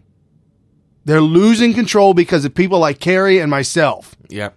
They're losing the control, and Trump is a man of the people, if you will, in the sense he's never been a politician, and he goes directly to the people with the information. Right. The way it's working now, the way it used to work is we'll have press conference, and it'll be really quick, it'll be live, it'll be at a time when nobody else can watch it because they're at work. And back then, people had jobs that they would attend 40 hours a week minimum, and so what you would hear would be the sound bites after work or commentary about what was said with very short little clips. And what it was, this middleman, if you will, ended up filtering. Most people would actually read the paper the next morning, and it would be quoted up and talked about in articles in the newspaper. Right. And that acts as an actual filter. The paper? Yeah, either filter or sometimes an amplifier. And it could actually change and alter everything. Correct. And what Trump has changed the model to is this. He gives you the information directly from the horse's mouth in a format that could be accessed on demand. We don't have to be sitting there live or in order to get the whole story from the horse's mouth in the middle of the day or whatever. And they're hating on him for little bits of information that he shoots out that are digestible. You're telling the people stuff that they can digest immediately. Yeah, Stop that. We need something that's so complex that we need to process it. Lunch date. Bye. I gotta go. Bye. So that's so the new model is I'll give you all the information in a very easy to digest form, very clear, simple, very simple. People criticize him for his simplistic dialect. Oh, yeah. And you can access this anywhere at any time on demand. And then all day long, people like us tell you why it's so awesome. That is correct. Right. And you can be entertained here. This is where you come for entertainment, to laugh at these jokers that have absolutely... But in the meantime, isn't it funny that they're using the old school style of processing, digesting the news in a new narrative that they approve of, that they write, the script that they write. They're still doing it. So everybody has the real information on demand.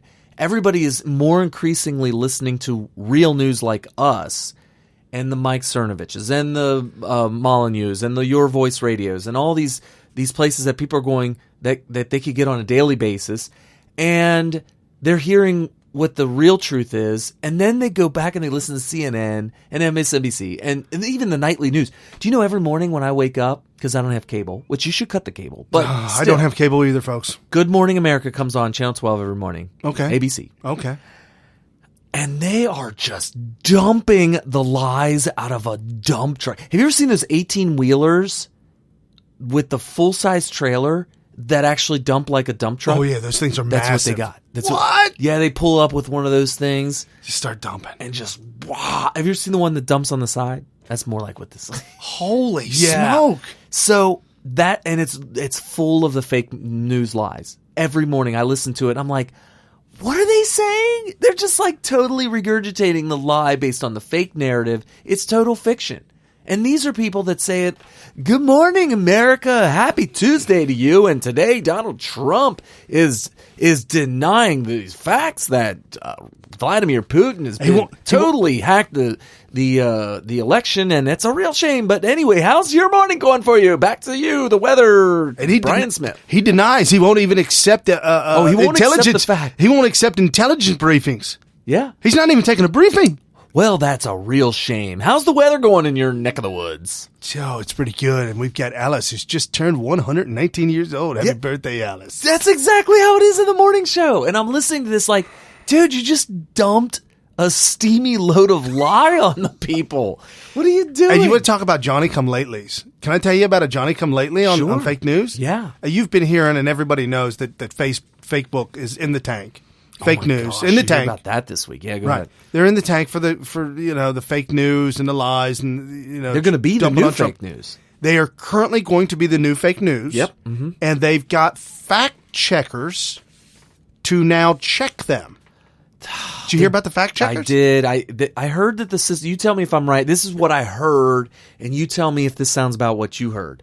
I heard that they're going to change their format algorithm thingy going on Facebook. Right. In an attempt to combat what they've been told is fake news. Because when CNN, who is actually fake news, and the Washington Post, which we've Washington Compost. We have proven on this show several times. Was it last episode or 2 weeks ago? 2 weeks ago for the first hour, destroyed them. We actually proved that they are absolutely fake news, which, by the way, they've since had to retract that. Oh, wow. And then we just blew up MSNBC. Yeah, totally fake news. They go to Facebook, Mark Zuckerberg, and they're like, hey, we're CNN. Of course we're real. I mean, everybody knows we're real. Come on, look, the truck, the mics, the money. Right. We got millions of dollars. So Mark Zuckerberg, being the young whippersnapper he is, he's like, oh, yeah. He's like, he lifts his head up from his computer screen that he was writing code on to say, oh, CNN, I've heard of you guys. Yeah, I know. Yeah, you guys are real news. So, yeah, I'm from California. I'm down. Okay, all right. So they tell Mark Zuckerberg, we need to combat these news outlets that are clearly fake because they're going against what we're telling them, which is what we're telling you. We're real. We know we're real. And they could throw out something like, "You see this article? This is what we're trying to fight." And it could be something completely made up out of nowhere. You know what they're doing? They're saying, "Look at Alex Jones. He says that the moon landing's fake. That contrails are dumping chemicals all over us to stunt our growth." So that's what we're talking about. We're trying to combat that. That's what they're doing. They're cherry picking one article from one obscure guy, or the guy that does the Hail Hitler, Hail Trump, whatever. Just whatever. And they're we got to stop the fascism. Stop that. It's fascism, right? So Mark Zuckerberg says, "Yeah, we got to." So what do? Mark Zuckerberg comes up with this new system where anybody that's reading a post on Facebook can mark it as fake news. Yeah, this is going to work. This is going to work. okay, from a guy who's watched millions, well, at least hundreds of thousands of YouTube videos that get thumbs down because it's conservative. Look at Smyth Radio on Facebook. I came out with a video that was proof that atheism is a religion. You could believe that it is or isn't, but I make the case. Actually, I come up with a proof, and I made a video out of it. It got thousands of thumbs down. Yeah, because it's fake news, Kerry. Right. So it's fake news. What they've developed is a system where people can decide that if it's something that they don't want to hear or they don't believe in or don't agree with, that it's fake, and vice versa for everybody on the other side. So you're going to end up with whichever side is going to be more vigilant on marking stuff fake news, which I'm going to tell you right now, the socialists, the communists in America, called Democrats, are going to organize, and they're going to make sure that they have a not only a large army assembled of people who are going to do nothing all day but to keep clicking fake. Well, anything conservative. They said they have fact checkers. Well, we've already. I'm sorry, I'm not going to take credit for it. It was either it's either Sean Hannity or Rush or both have proven on an episode of their shows that factcheck.org and whatever factcheck.com, they are completely fake. Fact checkers for Facebook. Somebody did a drive-by and dropped off a duffel bag, and it just happened to say Clinton Foundation on the side of the car. So I'm wrong. You're disputing. I was told that it was going to be crowdsourced.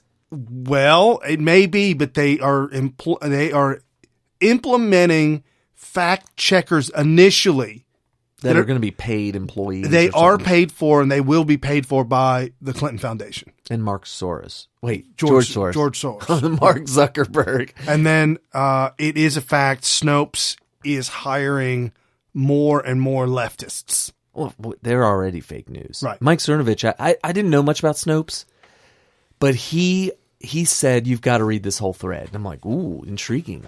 So I clicked on it, and it was attached to the thread, and Snopes has been destroyed. Right. And I immediately, as soon as I pointed it out in just a tweet, all I said was, wow, I guess in summary, you guys are fake.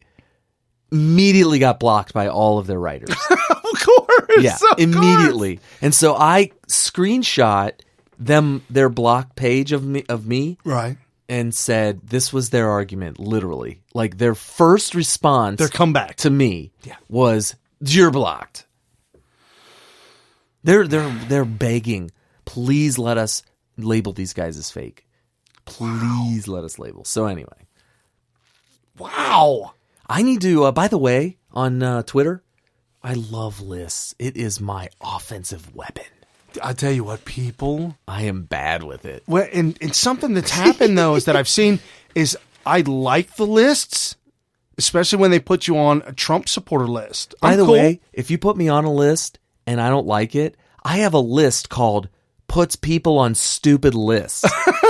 So don't think I don't have you covered. But there's a couple of new ones that I haven't really made a fake news list, which obviously I should do that right away. I'm really behind the curve. I need to make a fake news list. And I also need to make the resistance list. There's and a I'm resistance. not going to call it the resistance because they might get too excited. I'm going to call it Traitors of the USA. There list. you go. Yes, there you go. Because that's what they are. You are treasonous if your only reason for resisting is, you know what, my guy didn't win the election, and I thought he was going to win. I was told he was going to win, or she was going to win. Right. And I was told she was going to win because nobody's going to care how evil and how much of a liar she is. She has to win because she's got the D next to her name. And she didn't. Right. So I'm going to be a resistance. It's ridiculous. So, yes, if that's your only reason, you're a threat to democracy. Oh, because we did not do this with Obama. All we asked with Obama is that if you're in Congress to oppose anything that he tries to do that is ideologically liberal, progressive, communist, whatnot. And to do everything under the this whole thing where the citizens are going to do whatever they're going to do to resist Trump's policies or whatever, that's ridiculous. Now, if they want to talk about lawmakers and stuff like that being resistance, that's fine. But other than that, it's like, yikes! It's scary. It's really scary. I fear for you folks that are joining the resistance, because General Mad Dog Mathis has a message for you. Really? His message is, do not cross us, but if you do, the survivors in Washington will write about it. Write about what we did for 1,000 years. Yikes. I'm almost afraid to read that. Mad Dog Mathis. Well, if you read it, you then have to go through a series of washings to cleanse yourself from... I like to curl up in the corner of the shower and cry. Right. I don't know, what movie was that from? Oh, Did we talk about this? No, dude, that was we talked about that was Jim before. Carrey. No, but he was depicting a movie. He was parodying a movie. Okay, but I don't know which one. No, I don't know which one either. So here's some international fake news, by the way. Oh, okay.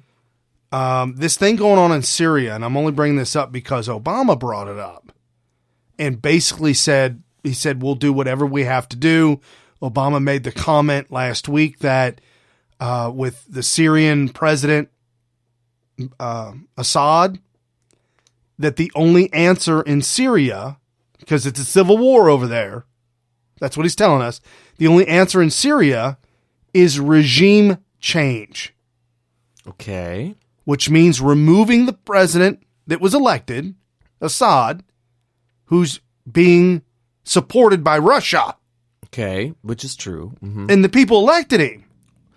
So isn't that a threat to democracy? We got a problem here. Yeah. No, you're absolutely right. Absolutely. And so we don't know how do you work that out? How do you understand what's going on in the Middle East and this whole thing that's been trending, Aleppo? Mm-hmm. What's Aleppo all about? Like, a lot of people don't know it, and the media over here doesn't want to report on it because they're not on the ground reporting. So there's a lot of misinformation and information. Well, there was a UN press conference, if you will, and this pompous media guy was putting the question to one of the females, one of the ladies up on stage, who was fielding questions about what it is and what's going on. It's a two-part question. Here's the first part. It's not that long, but listen to the question that the media poses to this woman on Aleppo, fake news, government involvement, and what the deal is. When you talk about the Syrian people and what the Syrian people want, how can you quantify that? Do you have any independent surveys? Okay, so first question is, the Syrian people, do you have any proof to show me what they really want? Okay, do you have did you do a survey? Did you do something? How do you even know what the Syrian people want? Maybe they might not even know what they want. When you talk about the Syrian people and what the Syrian people want, how can you quantify that? Do you have any independent surveys where you can actually document that? And secondly, you talk about the corporate media, the Western media, the lies, and all of this. Could you explain what you think might be the agenda from us in the Western media?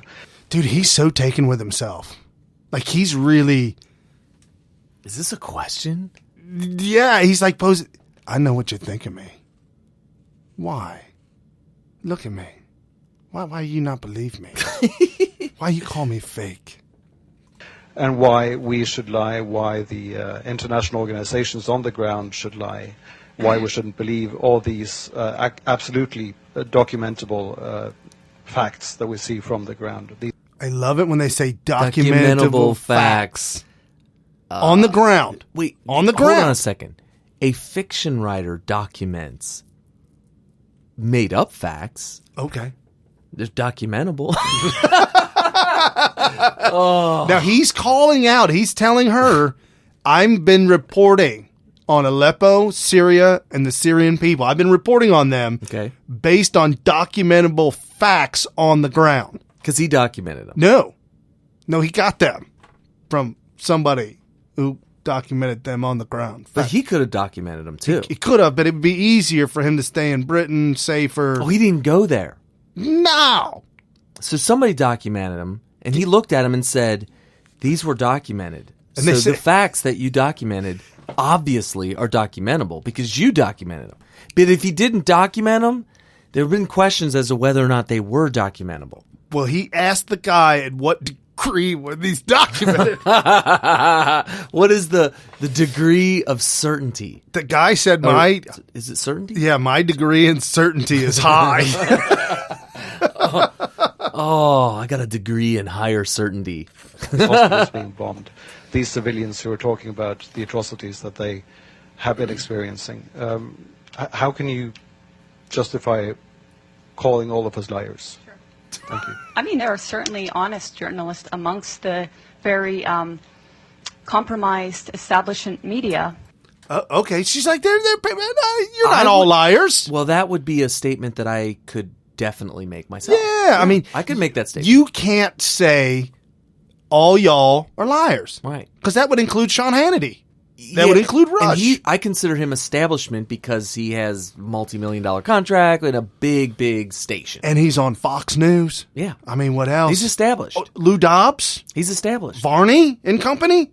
Established, yeah. Great guys. Love them. People like Stefan Molyneux, some of the people that I follow on YouTube that make those shows for like nothing, right, or maybe a couple $1 donation from their listeners, they're not established, but they're also truth tellers. But like what she's us, saying, we're not established either. We're not established. But her point is that out of all of the established people, y'all, there could be some people that are definitely truth tellers. Yeah, sure. Let's start with your second question. So, international organizations on the ground. Tell me which ones are on the ground in eastern Aleppo. Oh, I forgot my homework. Dude, that's that moment when you get called on and you either weren't paying attention or you were asked to bring your homework up and demonstrate it on the board. Yeah, okay, I'll tell you, there are none. Oh, jeez. There are none. Jeez. These organizations are relying on the Syrian Observatory for Human Rights, which is based in Coventry, UK, and which is one man. They're relying on compromised groups like the White Helmets, which let's talk about the White Helmets. Folks, she's telling you things that we don't know nothing about. Please tell me about the White Helmets. White Helmets were founded in 2013 by a British ex-military officer. They have been funded to the tune of $100 million by the US, UK, and Europe and other states. Okay, $100 million. That can buy some loyalty. I was going to say, I'm just saying. Yeah. They purport to be rescuing civilians in eastern Aleppo and Idlib, yet no one in eastern Aleppo has heard of them. And I say, interesting. Interesting. Have you heard of my big white helmet? No, why? Because they'll rescue you if you can find one. Oh, so we should be looking for white helmets. Please look for the white helmets. No one, bearing in mind that now 95% of these areas of eastern Aleppo are liberated. The White Helmets purport to... Whoa. 95% of eastern Aleppo has been liberated? That's not what they're saying on the news. Definitely not. No. ...be neutral, yet they can be found carrying guns and standing in the dead bodies of Syrian soldiers. And So they're a rescue group, but they carry guns, weapons, and standing on the bodies of dead soldiers. Well, if you were going to send in a rescue team, certainly they were going to be armed. True, armed, but however, they're killing Syrian military. That's how you rescue people. Syrian military is in Syria and their territories, and people are going in, like ISIS and terrorists, to wreak havoc. Okay. And Syria is saying, y'all need to stay out. What about the White Helmets? Apparently the White Helmets didn't get that memo. Okay. No.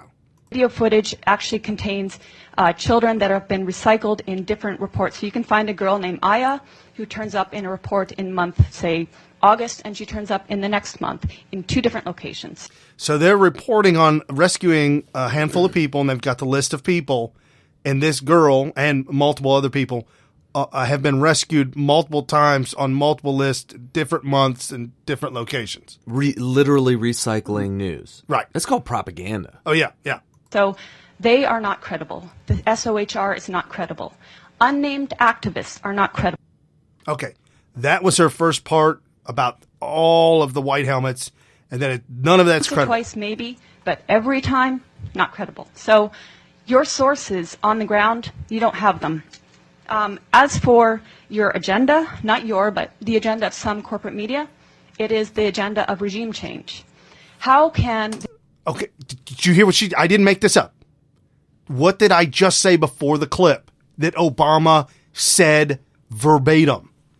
Obama said, in Syria, to solve the problem, we need regime change. The media's job is to help assist in the regime change. Yikes. The New York Times, I was reading it this morning, or how can Democracy Now!, which I was reading the other day, maintain until this day that this is a civil war in Syria? How can they maintain until this day that that the protests were unarmed and nonviolent until, say, 2012? That is absolutely not true. How can they maintain that the Syrian government is attacking civilians in Aleppo when every person that's coming out of these areas occupied by terrorists is saying the opposite? How do I quantify the support of the Syrian people? The elections. In 2014, the Syrian people held elections. The point being, overwhelmingly, the people support President Assad. There are people that want change in the government. We're not pretending they don't want change. Everybody wants change. But in terms of support of the government, the point is they don't see President Assad as the problem.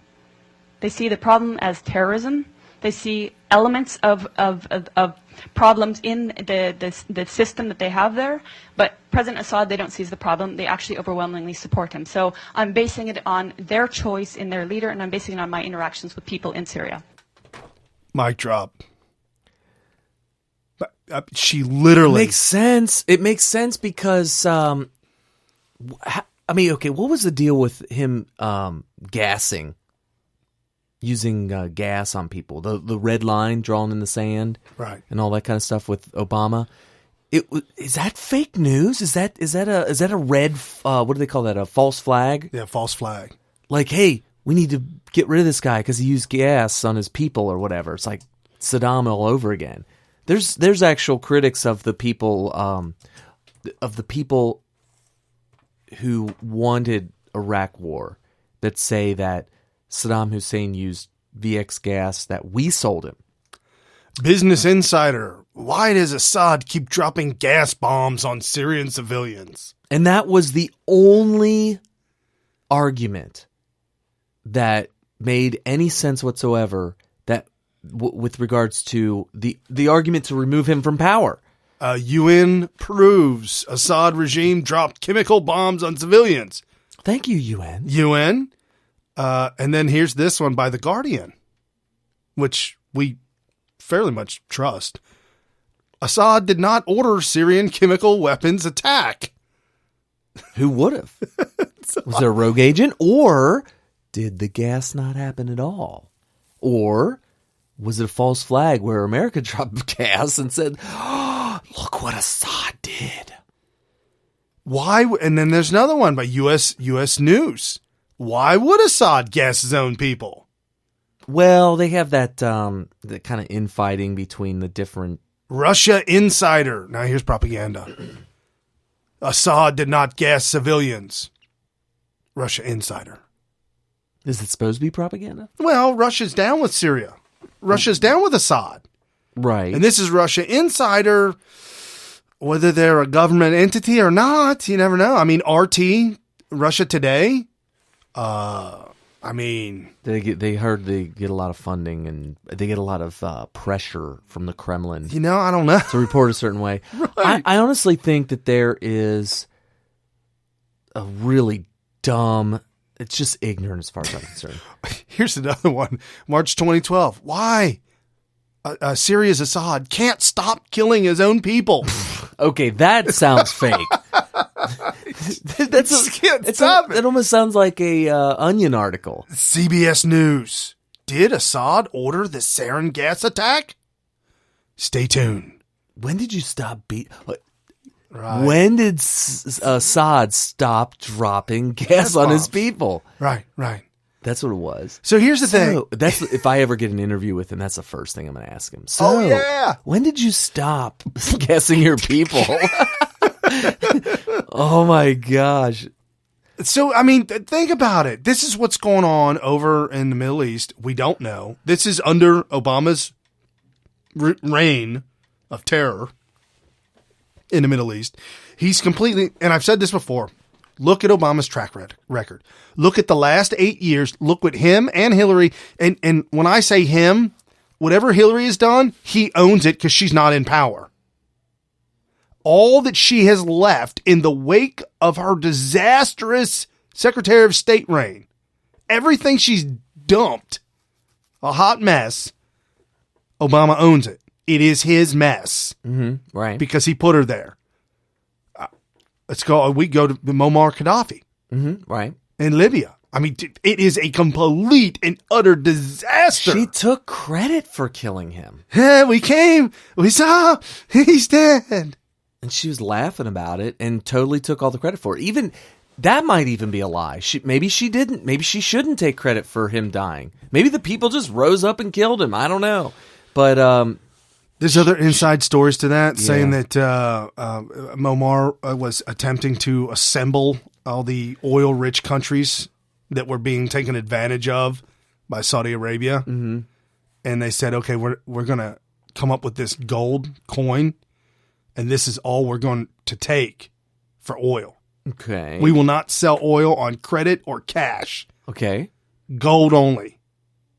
To help pay for 14 dump trucks full. Right, to help pay for their poor countries that have been raped and ripped off for the oil. Soon after he made that he was going to do that, Hillary went and he's dead. Interesting. It's ironic how that happened so quickly like that. Coincidence?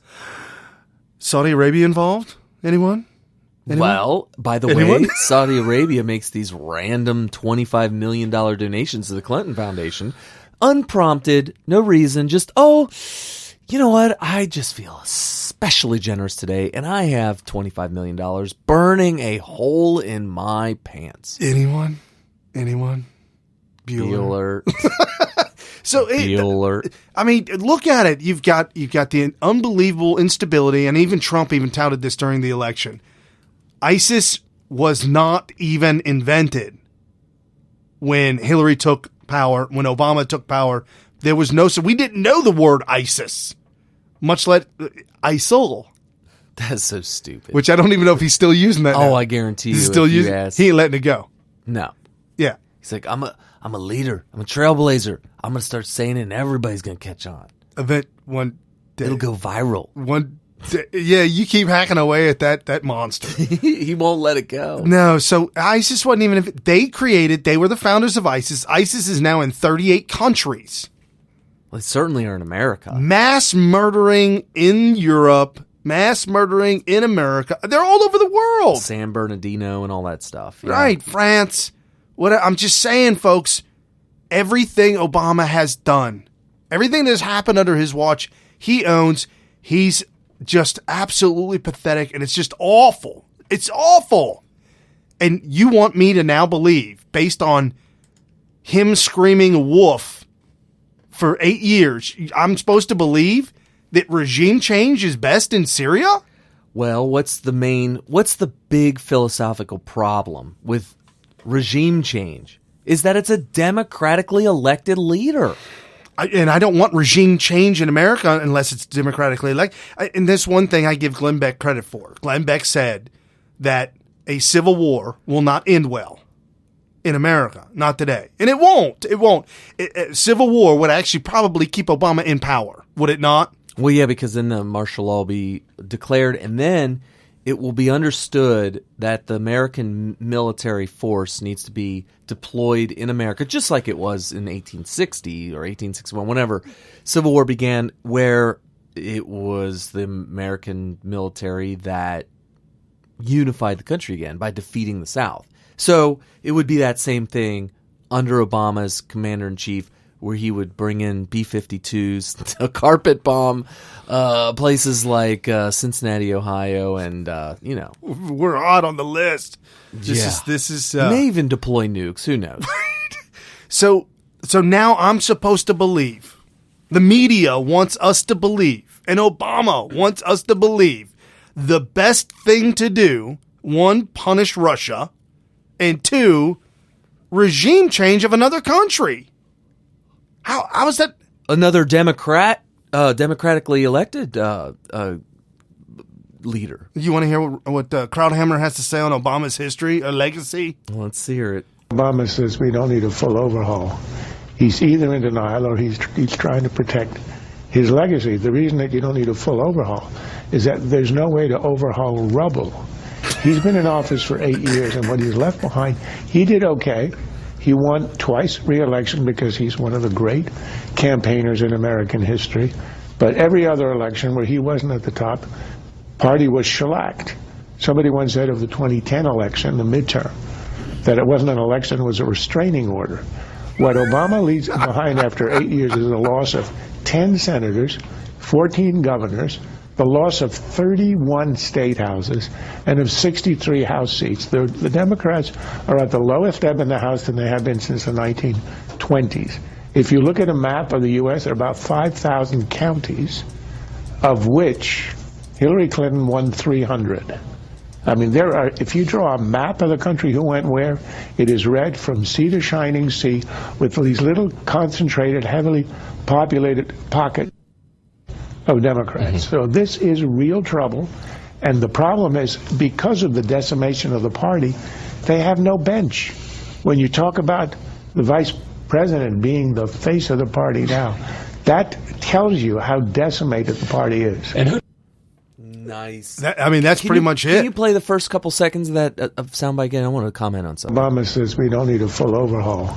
And he's talking about an overhaul of the government because Trump is going to overhaul this entire thing. And Obama's trying to hedge it by saying, we don't need that. He's either in denial or he's trying to protect his legacy. Okay. He's either in denial or he's trying to protect his legacy.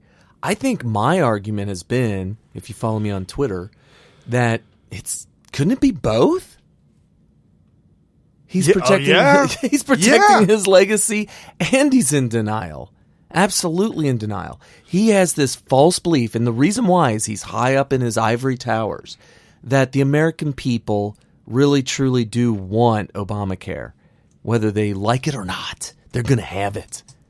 And they're going to take it, and they're going to like it. Because if they don't, we're just going to put them in concentration camps. Or something. I don't know. What was that story, or that saying that goes, when in a socialist society, everything that's not banned is mandatory. Right. And so if it's not banned, it's mandatory. So Obamacare, we feel that is something that's important, healthcare. So it's going to be mandatory. It has to be mandatory. Right. So our buddy Sam is saying that when Syria wouldn't sign the energy agreement with the European Union, apparently that's when it began to go after Assad. And I'm also curious at this too. Folks, I put a lot of heavy weight in the Middle East on Saudi Arabia because they reign supreme with control. And it's been proven, and this really disturbs me so deeply. Like, they're hitmen. Their henchmen is ISIS. Well, ISIS is their henchman. The big cover-up in 9/11 was that the actual government of Saudi Arabia, I'm not talking about, they were very careful when they worded this. It wasn't the full Saudi Arabian government. There were princes that are considered a part of the Saudi Arabian government. Correct. That were behind or heavily involved in the 9/11 terror attacks. Because I initially didn't buy it. It was Saudi Arabia that attacked us. And I'm like, what? What are you basing that on? Well, look at the 19 hijackers. Like 17 of them were Saudi Arabian. I'm like, well, come on. I mean, these guys were living full time in Afghanistan. And then they said, oh, there were a dozen 747 carrying nothing but Saudi Arabian citizens back to Saudi Arabia immediately. Right. Yeah, right. And I blew all that off. I said, okay, well, maybe that's true. Maybe there's something, whatever. I don't think that that's important. You're looking at the haze and you're trying to make sense of it. But then when the report came out not too long ago, this was like late breaking news when it comes to 9/11, which happened a long time ago. Was it 15 years now? And that was that new evidence had come out that showed that members of the Saudi Arabian government were heavily involved in 9/11. So it was kind of almost like officially sanctioned, semi, like not by the whole government, but there were like these rogue princes, royal people that were like, yeah, dude, make it happen. It was like backed, it was financed or whatever. And when I heard that, I said, how in the hell are we not at war with these people? Oh, I'll tell you why we're not. Because the Clintons. They got them by the cojones. I guess. And in Spanish, that means cabinets. Oh, cabnejones. There's cajones and cajones. And it's very, very, yeah, you can mispronounce both of them. And I'm probably mispronouncing them all, but it's cabinets. It's something else. Your wife might be listening right now like, what the? I taught him better than that. Oh, Dios mío. That's what she said.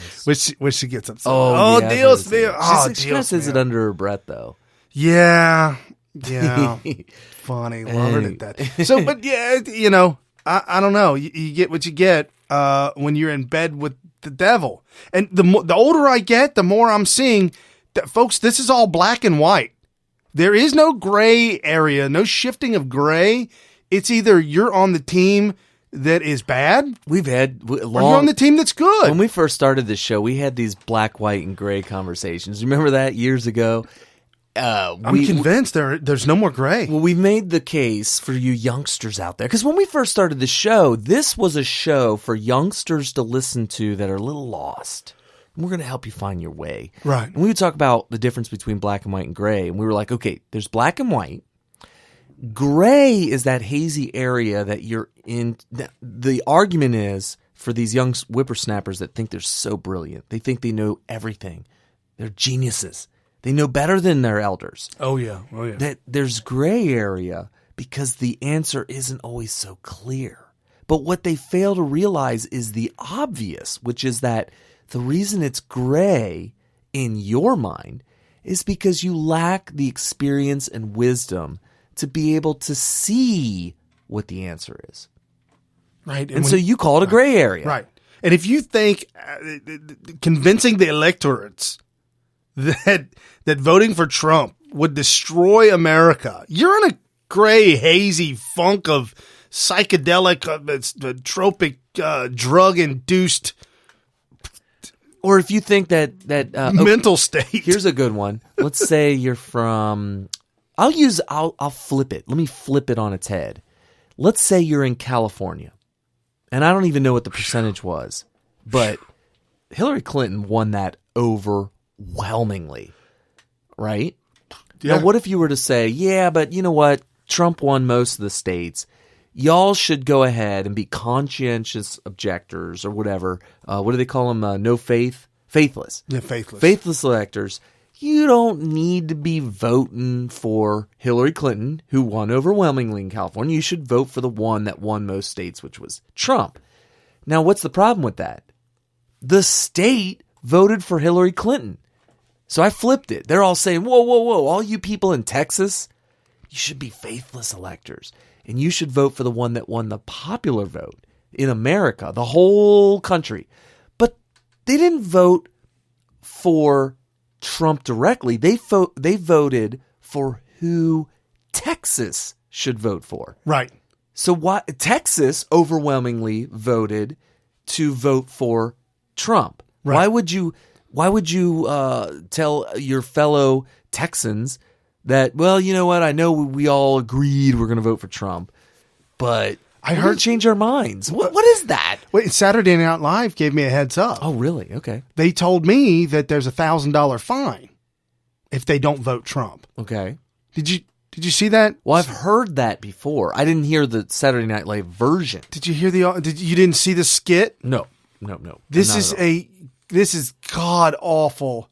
I'm just going to skip through it, but this apparently this woman is at her house, at her apartment with her husband, who is a overbearing yet a cuck because she has her own mind.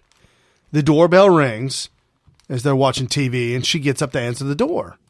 Okay. And it's Hillary Clinton at the door. Okay, that's nice. And so this is how it goes. And Hillary is playing. Oh, the woman says, "Oh, it's carolers," and the husband's like, "Tell them to go the hell away. Shut the door. Get back here." You know, kind of like a redneck, maybe a little bit, a little rough. Maybe drink some beer. And so he's the Trump supporter. Correct. Apparently. So Hillary You gotta make a character. Yeah, Hillary puts the radio next to her door and plays Christmas music. So it's carolers playing. Okay. And as the carolers are singing, Hillary pulls out these cue cards for the girl to convey a message. And the message... I'll get it.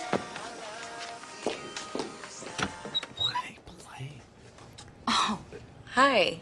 Who is it? So Hillary's at the door, but she's not saying anything. Say it's Carol Singers. Give him $1 and tell him to get lost.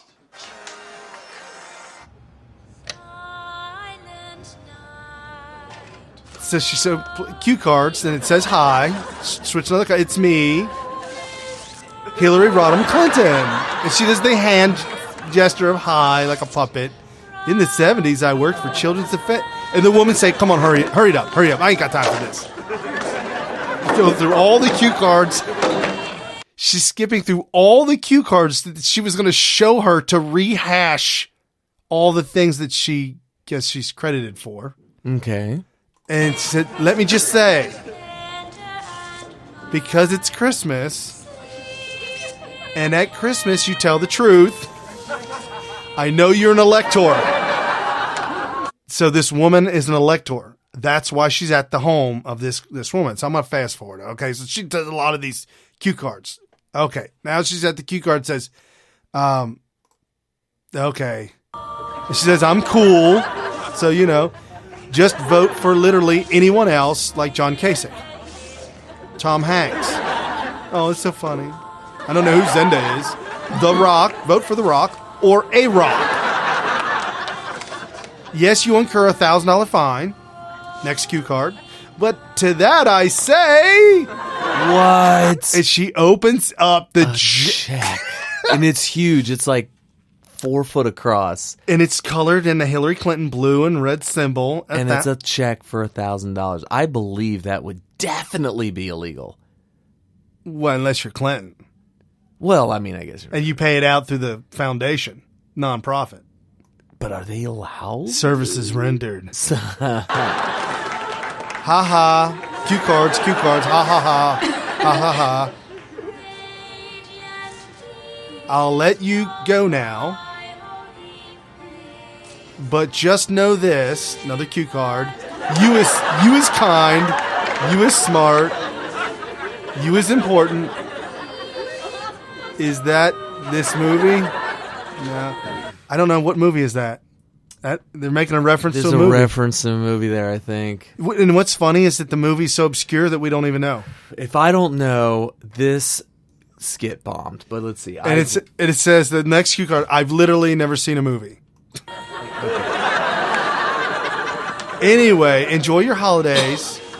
But keep in mind, if Donald Trump becomes president, he will kill all of us.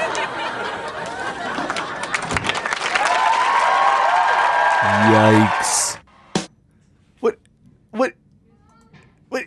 He will... Total lie. Okay. Did I tell you about the so I go to these meetings all the time because I'm a coach. Oh, I thought you were going to go down that road. I go to 12-step meetings as well. I go to those meetings. You have to admit that you have a problem. And I do. My problem is I can't stop laughing or feeling so good because Trump won. Yes. So I go to this meeting, and, it's a diverse crowd, whatever. And so... A diversity meeting, huh? No, it's for, I'm a coach. Correct. So it's a coaches meeting. And one of the guys, they take turns standing up and talking about their portion of the meeting that they're supposed to be speaking about. And this one guy gets up, and I don't even remember what he got up to talk about. But it was the day of the election. It was Tuesday. Wow. The Tuesday of the election. Okay. And he gets up, and he's a black man. And he says, apparently a black liberal. Yikes. And he's like, all right, guys, I just want to say, I don't know, we'll find out sometime tonight if I'm going to end up back in chains. Oh, no. And everybody was like, do we laugh? They were trying to Is that okay? They weren't sure if to laugh or not. Sir, is that okay, Most sir? people were just confused, like, is that a pro-Trump, anti-Trump? They weren't sure what is he talking about? So if he ends up in chains, that's pro-Trump. I guess if they want him in chains. Well, and we talked about the friend that we know that's a high school teacher. She said that the Mexican students were screaming, we're going back to being deported. And the black students were like, he's going to send us to Africa. That's not even realistic. No, but that's what they were screaming in high school. We're going back to Africa. Crying, probably. Yeah. That doesn't make any sense. But the point is that there is disinformation that is just disgusting. This guy who got up and said that is a teacher in a high school. I don't. That's painful. Very painful. Very painful. To know that this guy will say things in class that are going to have an influence on the next generation. Oh, absolutely. And it's a tragedy that they've grasped the hold of the entire education department. Thank you, Mr. Peanut Head Jimmy Carter. He was the one who gave the green light and signed it in that they would become their own separate department and funded like a complete and separate department. The Department of Education? Yeah. I didn't made it know one that. complete. I thought it was older than that. It is older than that, but it was always a part of something else, and it was never its own little... I remember reading about that. Yeah, I see what you're saying now. So it was a Department of Education, but it was something different. It was attached to something. Correct. So in order for it to get more union money, more money, make it a complete and utter disaster of a giant conglomerate department of its own. They call that a Leviathan. Yes! Yes, that's exactly what happened. It became a Leviathan. So with this whole electorate thing that's coming down tomorrow, folks, you don't be worried. I'm not worried. I was talking to a... Speaking of which, I've been invited to the electorate viewing party tomorrow. I didn't know there was such a thing. Well, apparently the electors... I'll find out tomorrow, but I think... Because I'm learning this all this weekend, or this week... starting tomorrow. Okay. I'm going to go to Columbus, and apparently the Electoral College members from Ohio, I think, cast their ballots in Ohio tomorrow. Okay. And apparently there's a viewing party that hopefully, I hope I see it in person. That would be pretty cool. Because I'm going to Columbus. Right. I mean, if I'm going to something called a viewing party, and it's the day of the Electoral College vote, casting your ballots, it's in the capital of Ohio. Apparently, I'm going to see those people do it. I'm going to cheer them on. Like at a TGI Fridays to a camera phone? Or physically actually there? No, physically actually there. Oh, wow. I think. I'll let you know. No, that's cool. I almost forgot about it until you said it's tomorrow. I'm like, oh, yeah, I'm going to Columbus tomorrow. Yeah, and so a close friend of ours, someone that you and I know very, very well, okay, said that if it went the other way, that there would be riots in the streets. And this conservative retired gentleman said, and I'd be there joining them too. Okay. I've never. I do have pitchchforks at my house if you need to borrow one. I've never seen that side of this individual before. Interesting. Which can only come about because that generation knows so much about the Clintons that what we talk about the Clintons is they know more about them than what they've forgotten more about the Clintons than we even report. Right. I don't know which generation you're talking about because I really don't know who you're talking about, but I'm assuming like baby boomers? Yeah, baby boomers. Okay. Yeah, because we were at an age where we had more important fish to fry than paying attention to politics when the Clintons were doing things in the Oval Office that presidents should not be doing. Oh, so I didn't know, but Eric Bolling has his own show on Fox. By himself? Yeah. No, I didn't know that. He's part of the Five, right? He was the host on the Five. Host or just a member? Whatever. But he was on the Five. He was the main member. Okay. I don't know. I always thought Greg Gutfeld was the main member. He never was. It's just a kind of sideshow. He does his own sideshow. Yeah. So Greg, he was the main guy on Red Eye. Until they booted him off of that. Did they kick him off or he walked away? Oh, he walked away. They gave him a more prestigious spot on the Five. Right. Permanently. And then he ended up saying, I can't do 3. You guys want me at work to clock in at 3 a.m. and then back at 5 p.m?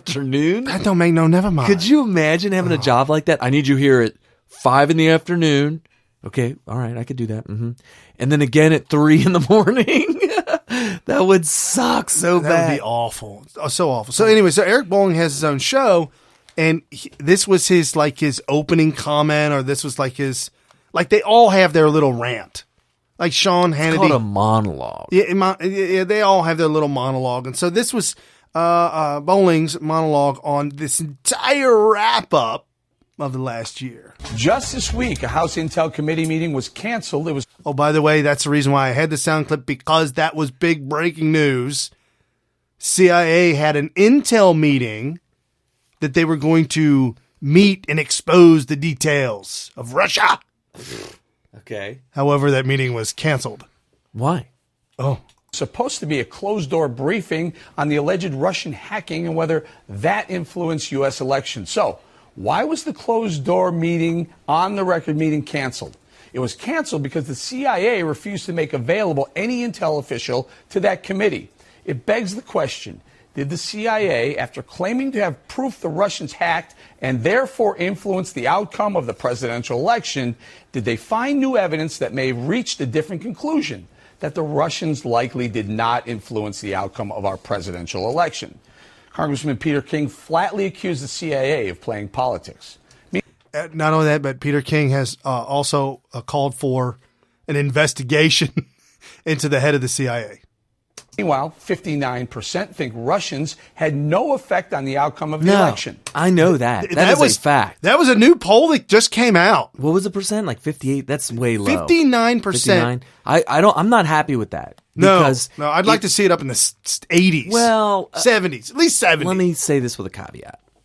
If you hoped that it would hurt Trump for people to believe. Oh, that's why you would answer yes. Right. Okay. Oh, he did. Or if you're just butthurt.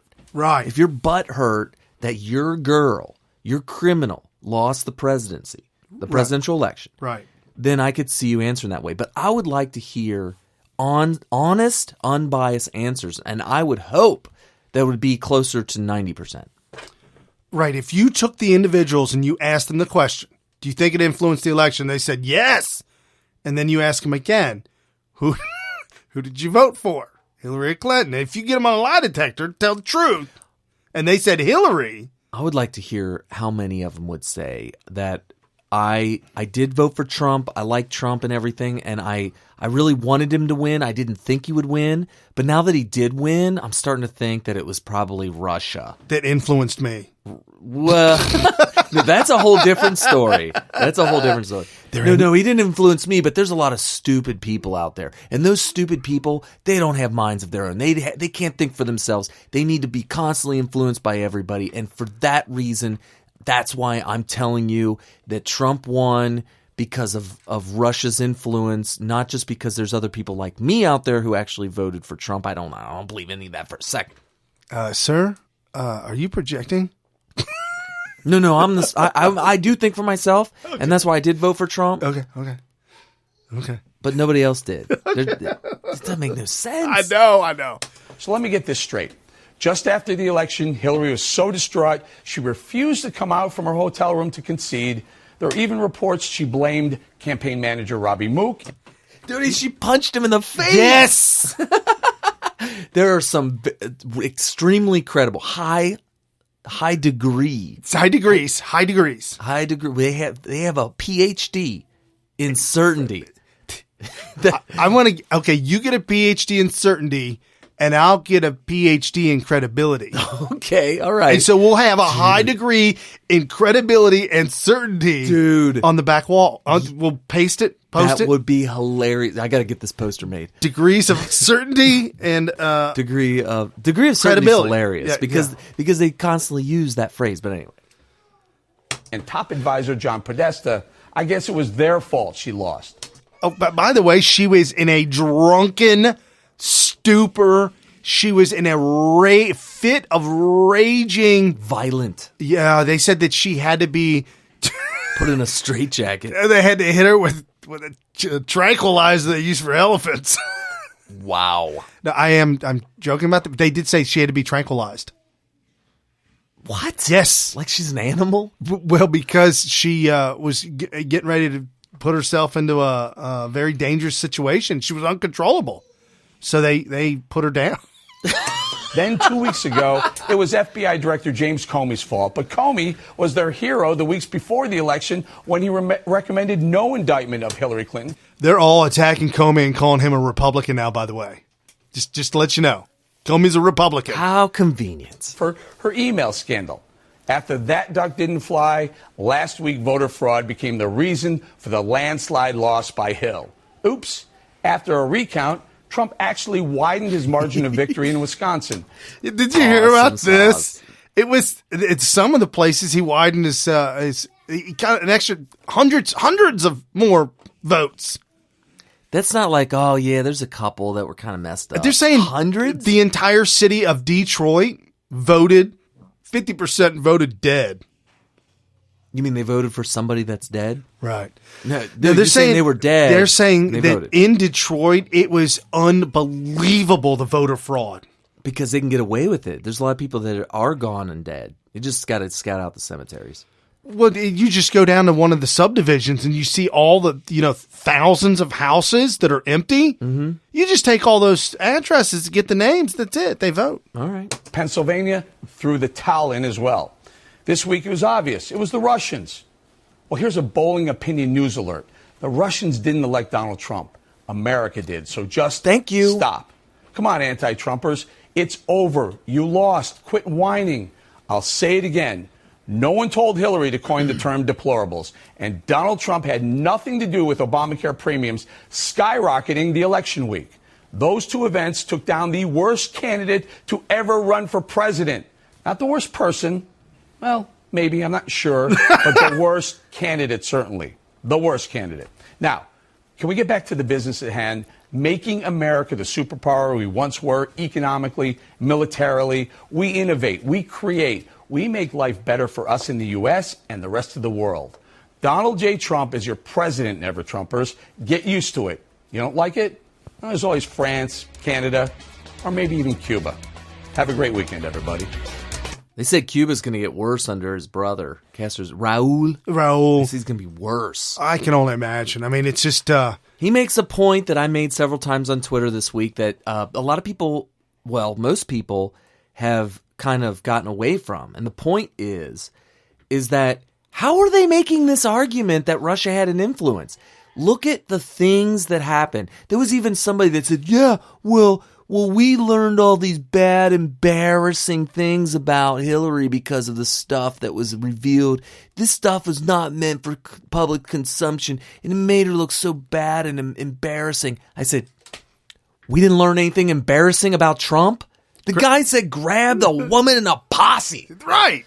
And you're telling me and that was we learned nothing embarrassing. They said that was aired like in a 3-day span. That got 50 hours of airtime versus Hillary's emails of 50 minutes. 15 minutes. Right. Versus 50 hours. Right. Of grabbing posse. Absolutely. So don't sit there and tell me that there was bias reporting against Hillary based on propaganda from Russia. They had all this stuff available that was embarrassing on both sides, and I think more so for Trump, but Trump had the better leadership, the better policies, the better speeches, and he flat out outworked her on the stump.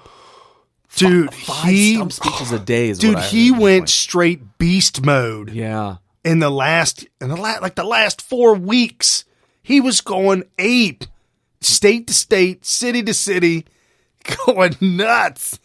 And I love all the people that are getting attention right now as contributors on Fox News. And like I said, we mentioned Tucker at the beginning of the show. You got Eric Bolling, Lou Dobbs, who's on a different, but still Fox Business, Lou Dobbs, Varney and Company, and a woman I've never heard of before. Who's that? Her name is Rachel Duffy. I've heard of her, but I haven't heard much from her. She's cute. Well, she was hired onto Fox. Toddy. Right? Whoa. So are we being oh, dude, sexist? they don't hire ugly women. Let's be honest here. They don't. Where's hire Greta? She doesn't work there anymore. When Republicans lose, Eric, they accept the results, they reflect on it, and they come back stronger. Democrats have not figured out in politics that when you lose, you don't get a second place trophy, you don't get a juice box or a therapy dog, and I think that this is what's happening here. And by the way, this is going all the way to the top. It's not just Obama now. I think de Blasio should send some of these New York taxpayer therapists to Michelle Obama, who this week was on Oprah Winfrey, will be on Oprah Winfrey's show saying that Donald Trump is not a grown-up, saying that we've all lost hope. We'll know what it's like to not have hope now that Donald Trump is the president. This has been classless, right. Totally classless. And frankly, I think it's totally wrong of the Democrats to not get with the program. I love the way my favorite part of that was to point out that it's classless. Where's the class? Everybody talks about how classy they are compared to what? I mean, look at Laura Bush. She was very classy. Very classy. And Barbara Bush. And the Bushes, when you read the book Crisis of Character by Gary Byrne, you'll see the respect that they had. Gosh, yeah, he had so much respect for the Bush elder. And the only thing there's this false belief of lack of class in George W. Bush's presidency because he kind of talked like a hayseed, right? He had that accent. He had an accent. Yeah. Right. And he talked kind of slow and simple and all that kind of stuff. And they're going to make that same argument against Trump because of the fact that he doesn't speak in complete sentences. I don't think that makes him a poor communicator, but he does have a very unique speaking style. But on top of that, did you see him give the handshake to Kanye West? No. That was not presidential. He did the fingers up chest bump. No. Yes, it was awesome. So that's why everybody went straight racist on him. What? Oh, you didn't see it? No. All I know is that Kanye said, hey, I didn't vote. I didn't vote, y'all. But I'm going to tell you right now, I'm not taking anything away from... Dude, remember the Taylor Swift thing? No.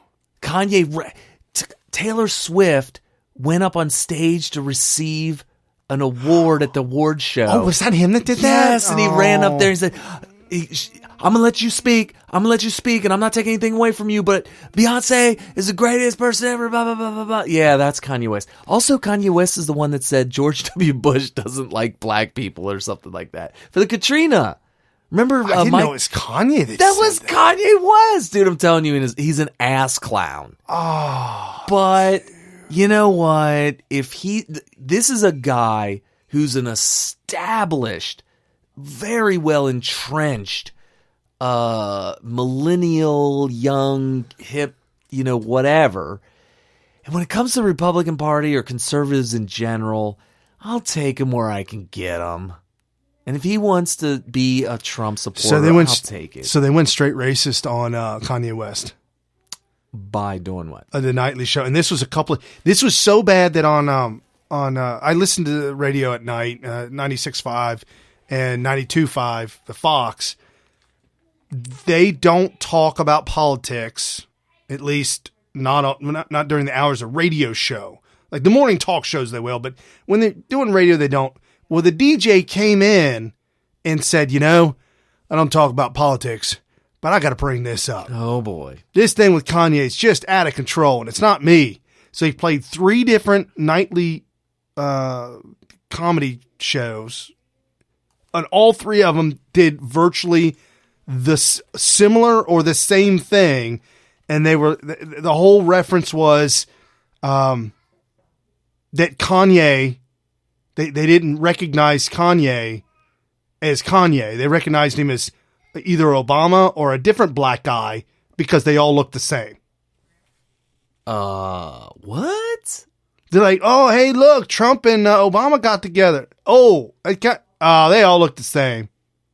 Kanye and Obama? But black people. Because they're both black. Right. Was it the guy who played God? That's what one girl said. She said, the Jim Carrey.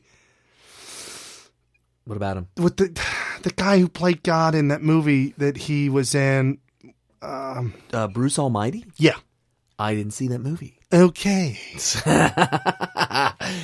And I know everybody's screaming it out, screaming the actor's name. Anywho. Wasn't Morgan Freeman? Yes. Was it? Yeah. And she's like, is it the guy who played God?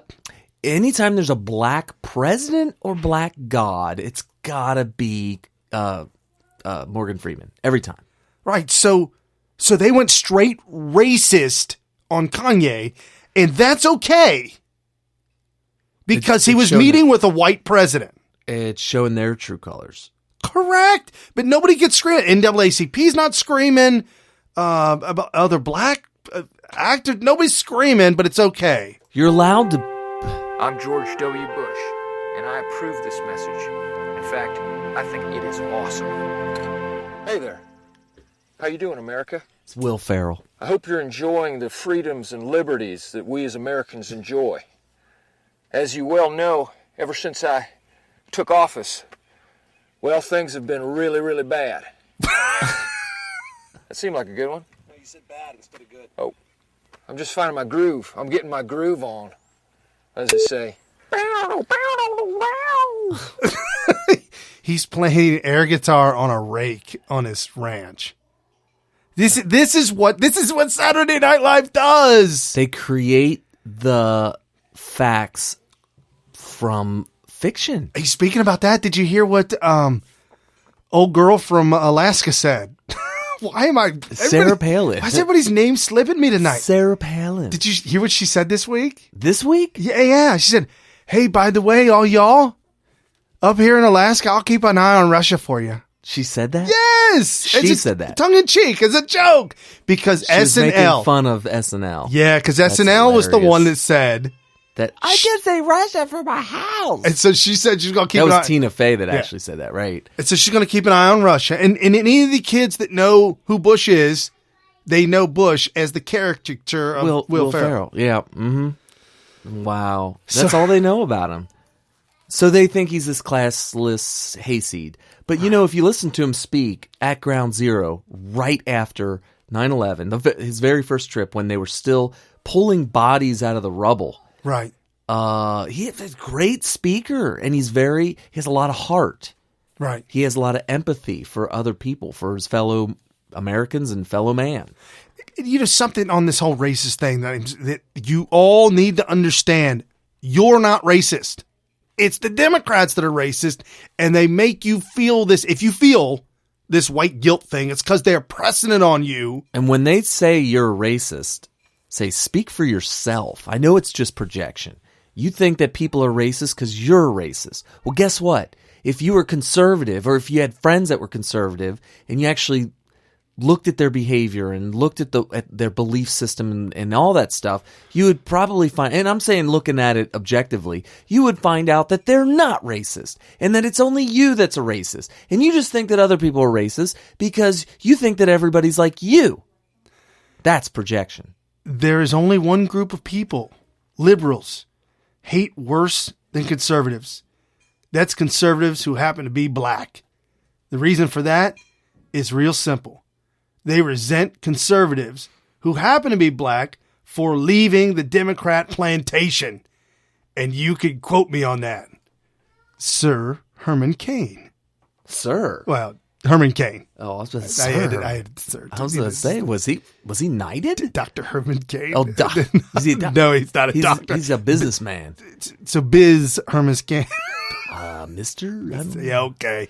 And then you got Justice Clarence Thomas. You got Thomas Sowell, Walter by the Williams. Way, Thomas Sowell, who is a kind of a hero of mine. He's the protege of what's his name, Milton Friedman. Oh, Milton Friedman, but who was an incredible Thomas Sowell was a huge never Trumper. Well, it's smacked him upside his head. So this is a quote by Thomas Sowell. The black family survived centuries of slavery and generations of Jim Crow, but it has disintegrated in the wake of liberals' expansion of the welfare state. There you go. That's absolutely true.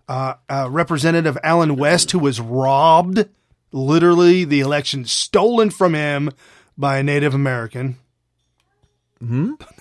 It's an old girl who's not a Native American. Elizabeth? Yeah. You are having trouble with names today. And then Ben Carson. I mean, how do you... Dr. Ben Carson, world-renowned, he works on the baby's brains. Mm-hmm. The little babies. While they're still in the womb.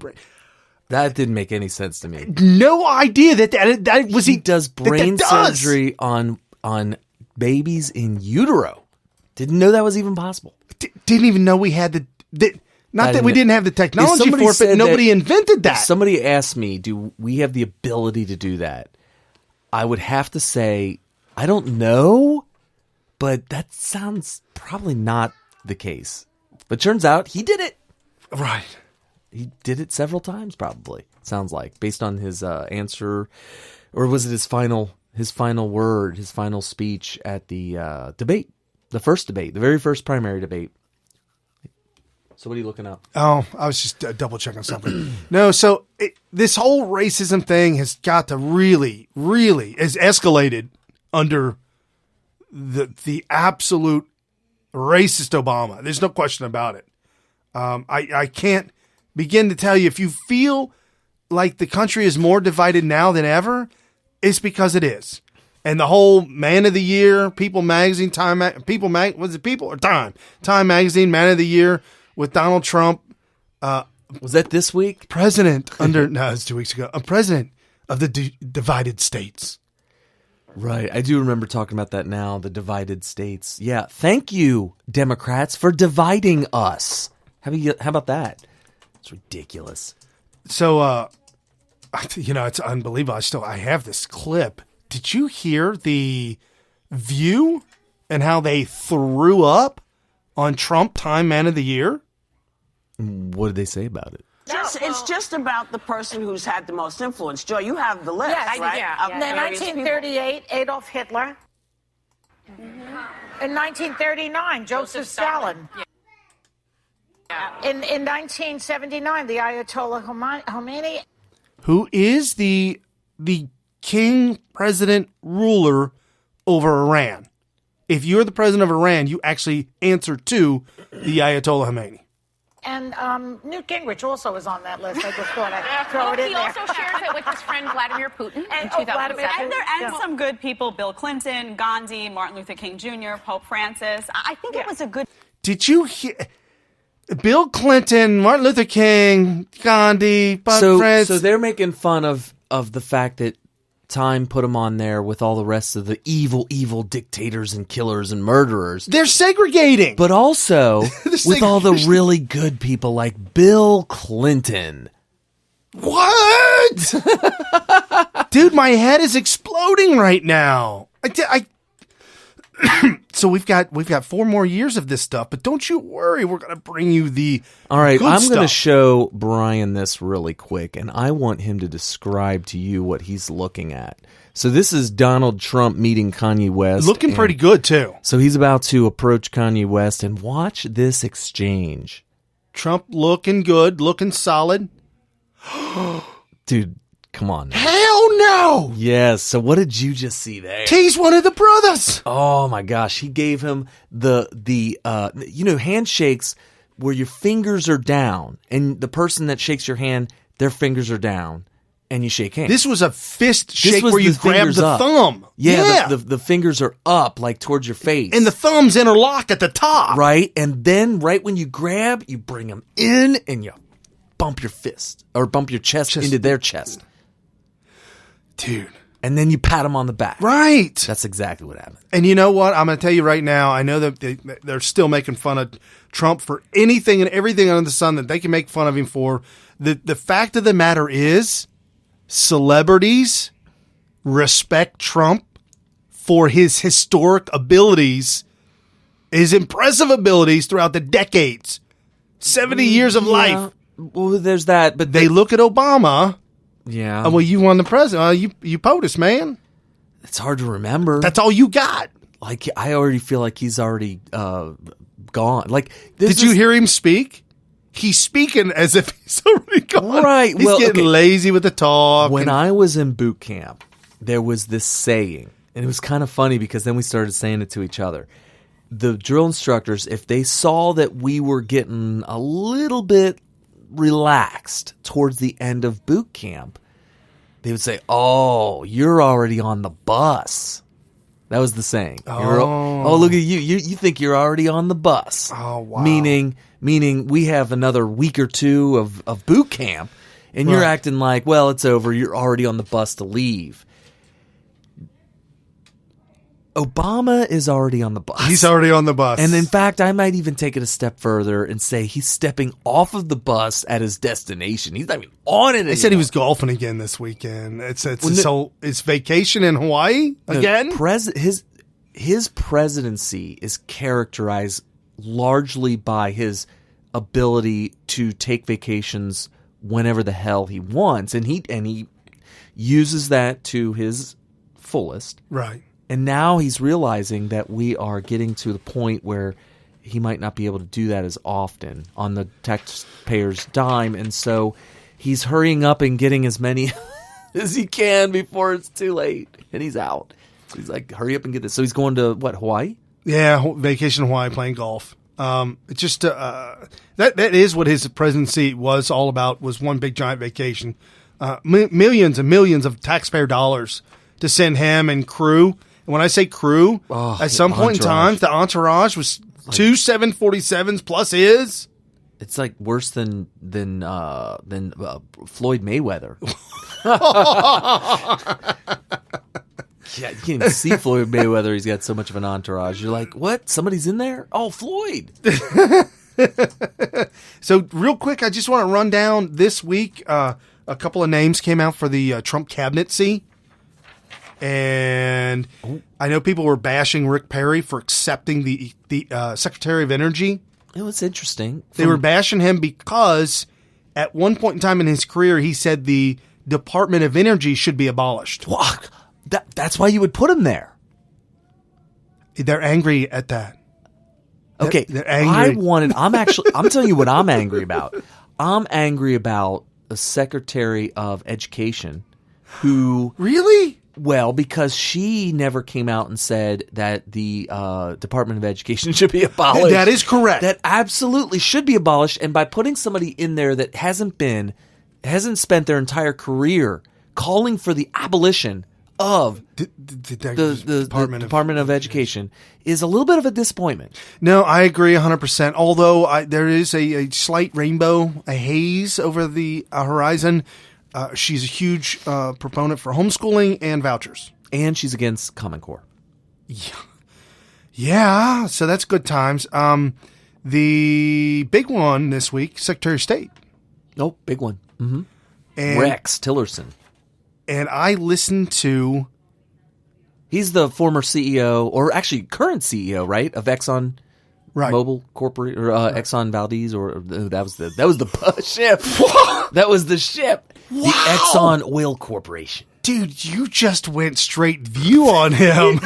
You linked him to Valdez. No. That's what kind of Secretary of State he's going to be. It's going to be just like the Valdez. Right. And the onion. The Valdez onion. Valdez onion? It's called the Valdez. Yeah, it's a sweet onion. It's never mind. Oh, I didn't realize that. It's an onion. Yeah. Oh. I was wondering where that word came from. Yeah. Very good. So is there going to be oil everywhere? Yeah, apparently there is going to be oil spewing. Stock in Dawn soap has skyrocketed. Oh, man. Cleaning off the baby duckies. So anyway, what about Rex Tillerson? Okay, the big thing about Rex, I listened to Mark Levin last week or so ago on Friday, and he was losing it over the possibility of Rex Tillerson. Why? He was just all up in arms and everything. And after you hear what Kellyanne Conway commented, but she's biased. How about an economist for President Ronald Reagan? Okay. President Ronald Reagan's economist, Art Lafer. Art, we have never seen a cabinet like this before. An oil company chief at the State Department? Shocked? No, I'm not. I'm so pleased I can't stand it. Here's a guy who actually has some experience in the global community. My goodness, that should disqualify him now, shouldn't it? No, this guy really knows the world economy, knows what's going on. It's going to be a business-like administration here. This man is just perfect for Secretary of State. I remember back in the Reagan days, Reg Jones, who was head of GE, and Fred Hartley, I think was head of Exxon, used to ask me to talk to the president about this and that and the other issue. And I'd say, why don't you talk to him directly? Oh, well, they might be worried about conflict of interest. There's no conflict of interest. Once Rex Tillerson becomes Secretary of State, his sole focus will be on the United States, not on his old company. And I think that's exactly what we need is experts in these areas who really can do a great job, by the way. Mainstream media, Rex is in the pocket of Russians. Oh, yeah, it's unbelievable. Rex Tillerson has taken, and not to degrade the position of Secretary of State, because Hillary already did that. True statement there. Rex is taking hiatus and stepping down from his worldwide position. Well, it's kind of like, I've done so much research on Robert S. McNamara. I just love everything that I've learned about him. He was the CEO of the Ford Motor Company, and they asked him to be Secretary of State. When he agreed, he stepped down. And by the way, he talked about, he's no longer with us. God rest his soul. Robert S. McNamara. So he talked about how it was a big pay cut, but he is glad he did it and he'd do it again, and it benefited him and his whole family immensely for the rest of his life or whatnot. In the case of Rex Tillerson, just as a comparison, he's going to be earning 1/140th of what he was making. Yes, not 1/10. Wow. Not 1/100th. Wow. 1/140th of what he was making at Exxon. Wow. And he agreed. It's interesting, isn't it? It's almost like making America great again is something you can't put a price on. No. Especially when you say 1/140th. Yeah. That's insane. So check this out. Okay, I'll do this one real quick. Kellyanne Conway. Rex Tillerson is an inspired and amazing pick, and much like the boss he'll be working for, Donald Trump, President Trump, he's unconventional in terms of Secretary of State. Don't you want somebody who already has these relationships, who's already been in these countries, over 50 of these countries, Russia, China, Yemen, the Middle East, certainly the developing nations? Don't you want somebody, Lou, who already has been out there fighting for U.S. interest, and frankly, as Secretary of State, would have a great relationship, the faith and the confidence of the President of the United States, which is important. And Lou, can you think of anywhere that's more swamp-like than Foggy Bottom, where the State Department is? And long before Hillary Clinton got there and used the State Department as a concierge for foreign governments to come and bring their money for her foundation. Wow. It's been swamp-like. It's just rife with bureaucracy. Yeah, there you go. I mean, I love Kellyanne Conway. She was offered a position. I'm going to go home to my children and my husband. No, thank you. I absolutely respect her for being a woman and a mother and the glue to hold together her family. Yeah, I guess. It's just that she's so talented. It's a shame that we don't get to utilize her talents for what ends up being making America great for the next 8 years. Oklahoma Attorney General AG Scott Pruitt. The left hates him. Why? He's going to open up the oil and the wetlands and Alaska and the Arctic oil. Real quick, we're almost out of time. Yeah, we are. You remember 8 years of Dick Cheney, the oil man. Yes. It was non-stop about how he's got all this oil connections and it's all oil money. We're in the Middle East for the oil. How can we not be? Our vice president is Dick Cheney. Dude, we're going to hear a lot of this. Trump ran on take the oil. Well, that's true. Trump ran on take the oil. And you know what? The people that elected him, the people that voted for him are like, take it, man! I agree with you. Take that stuff. We could not get paid back enough. No. For helping the world out. Take the oil. Here's my message to the world is, you're welcome.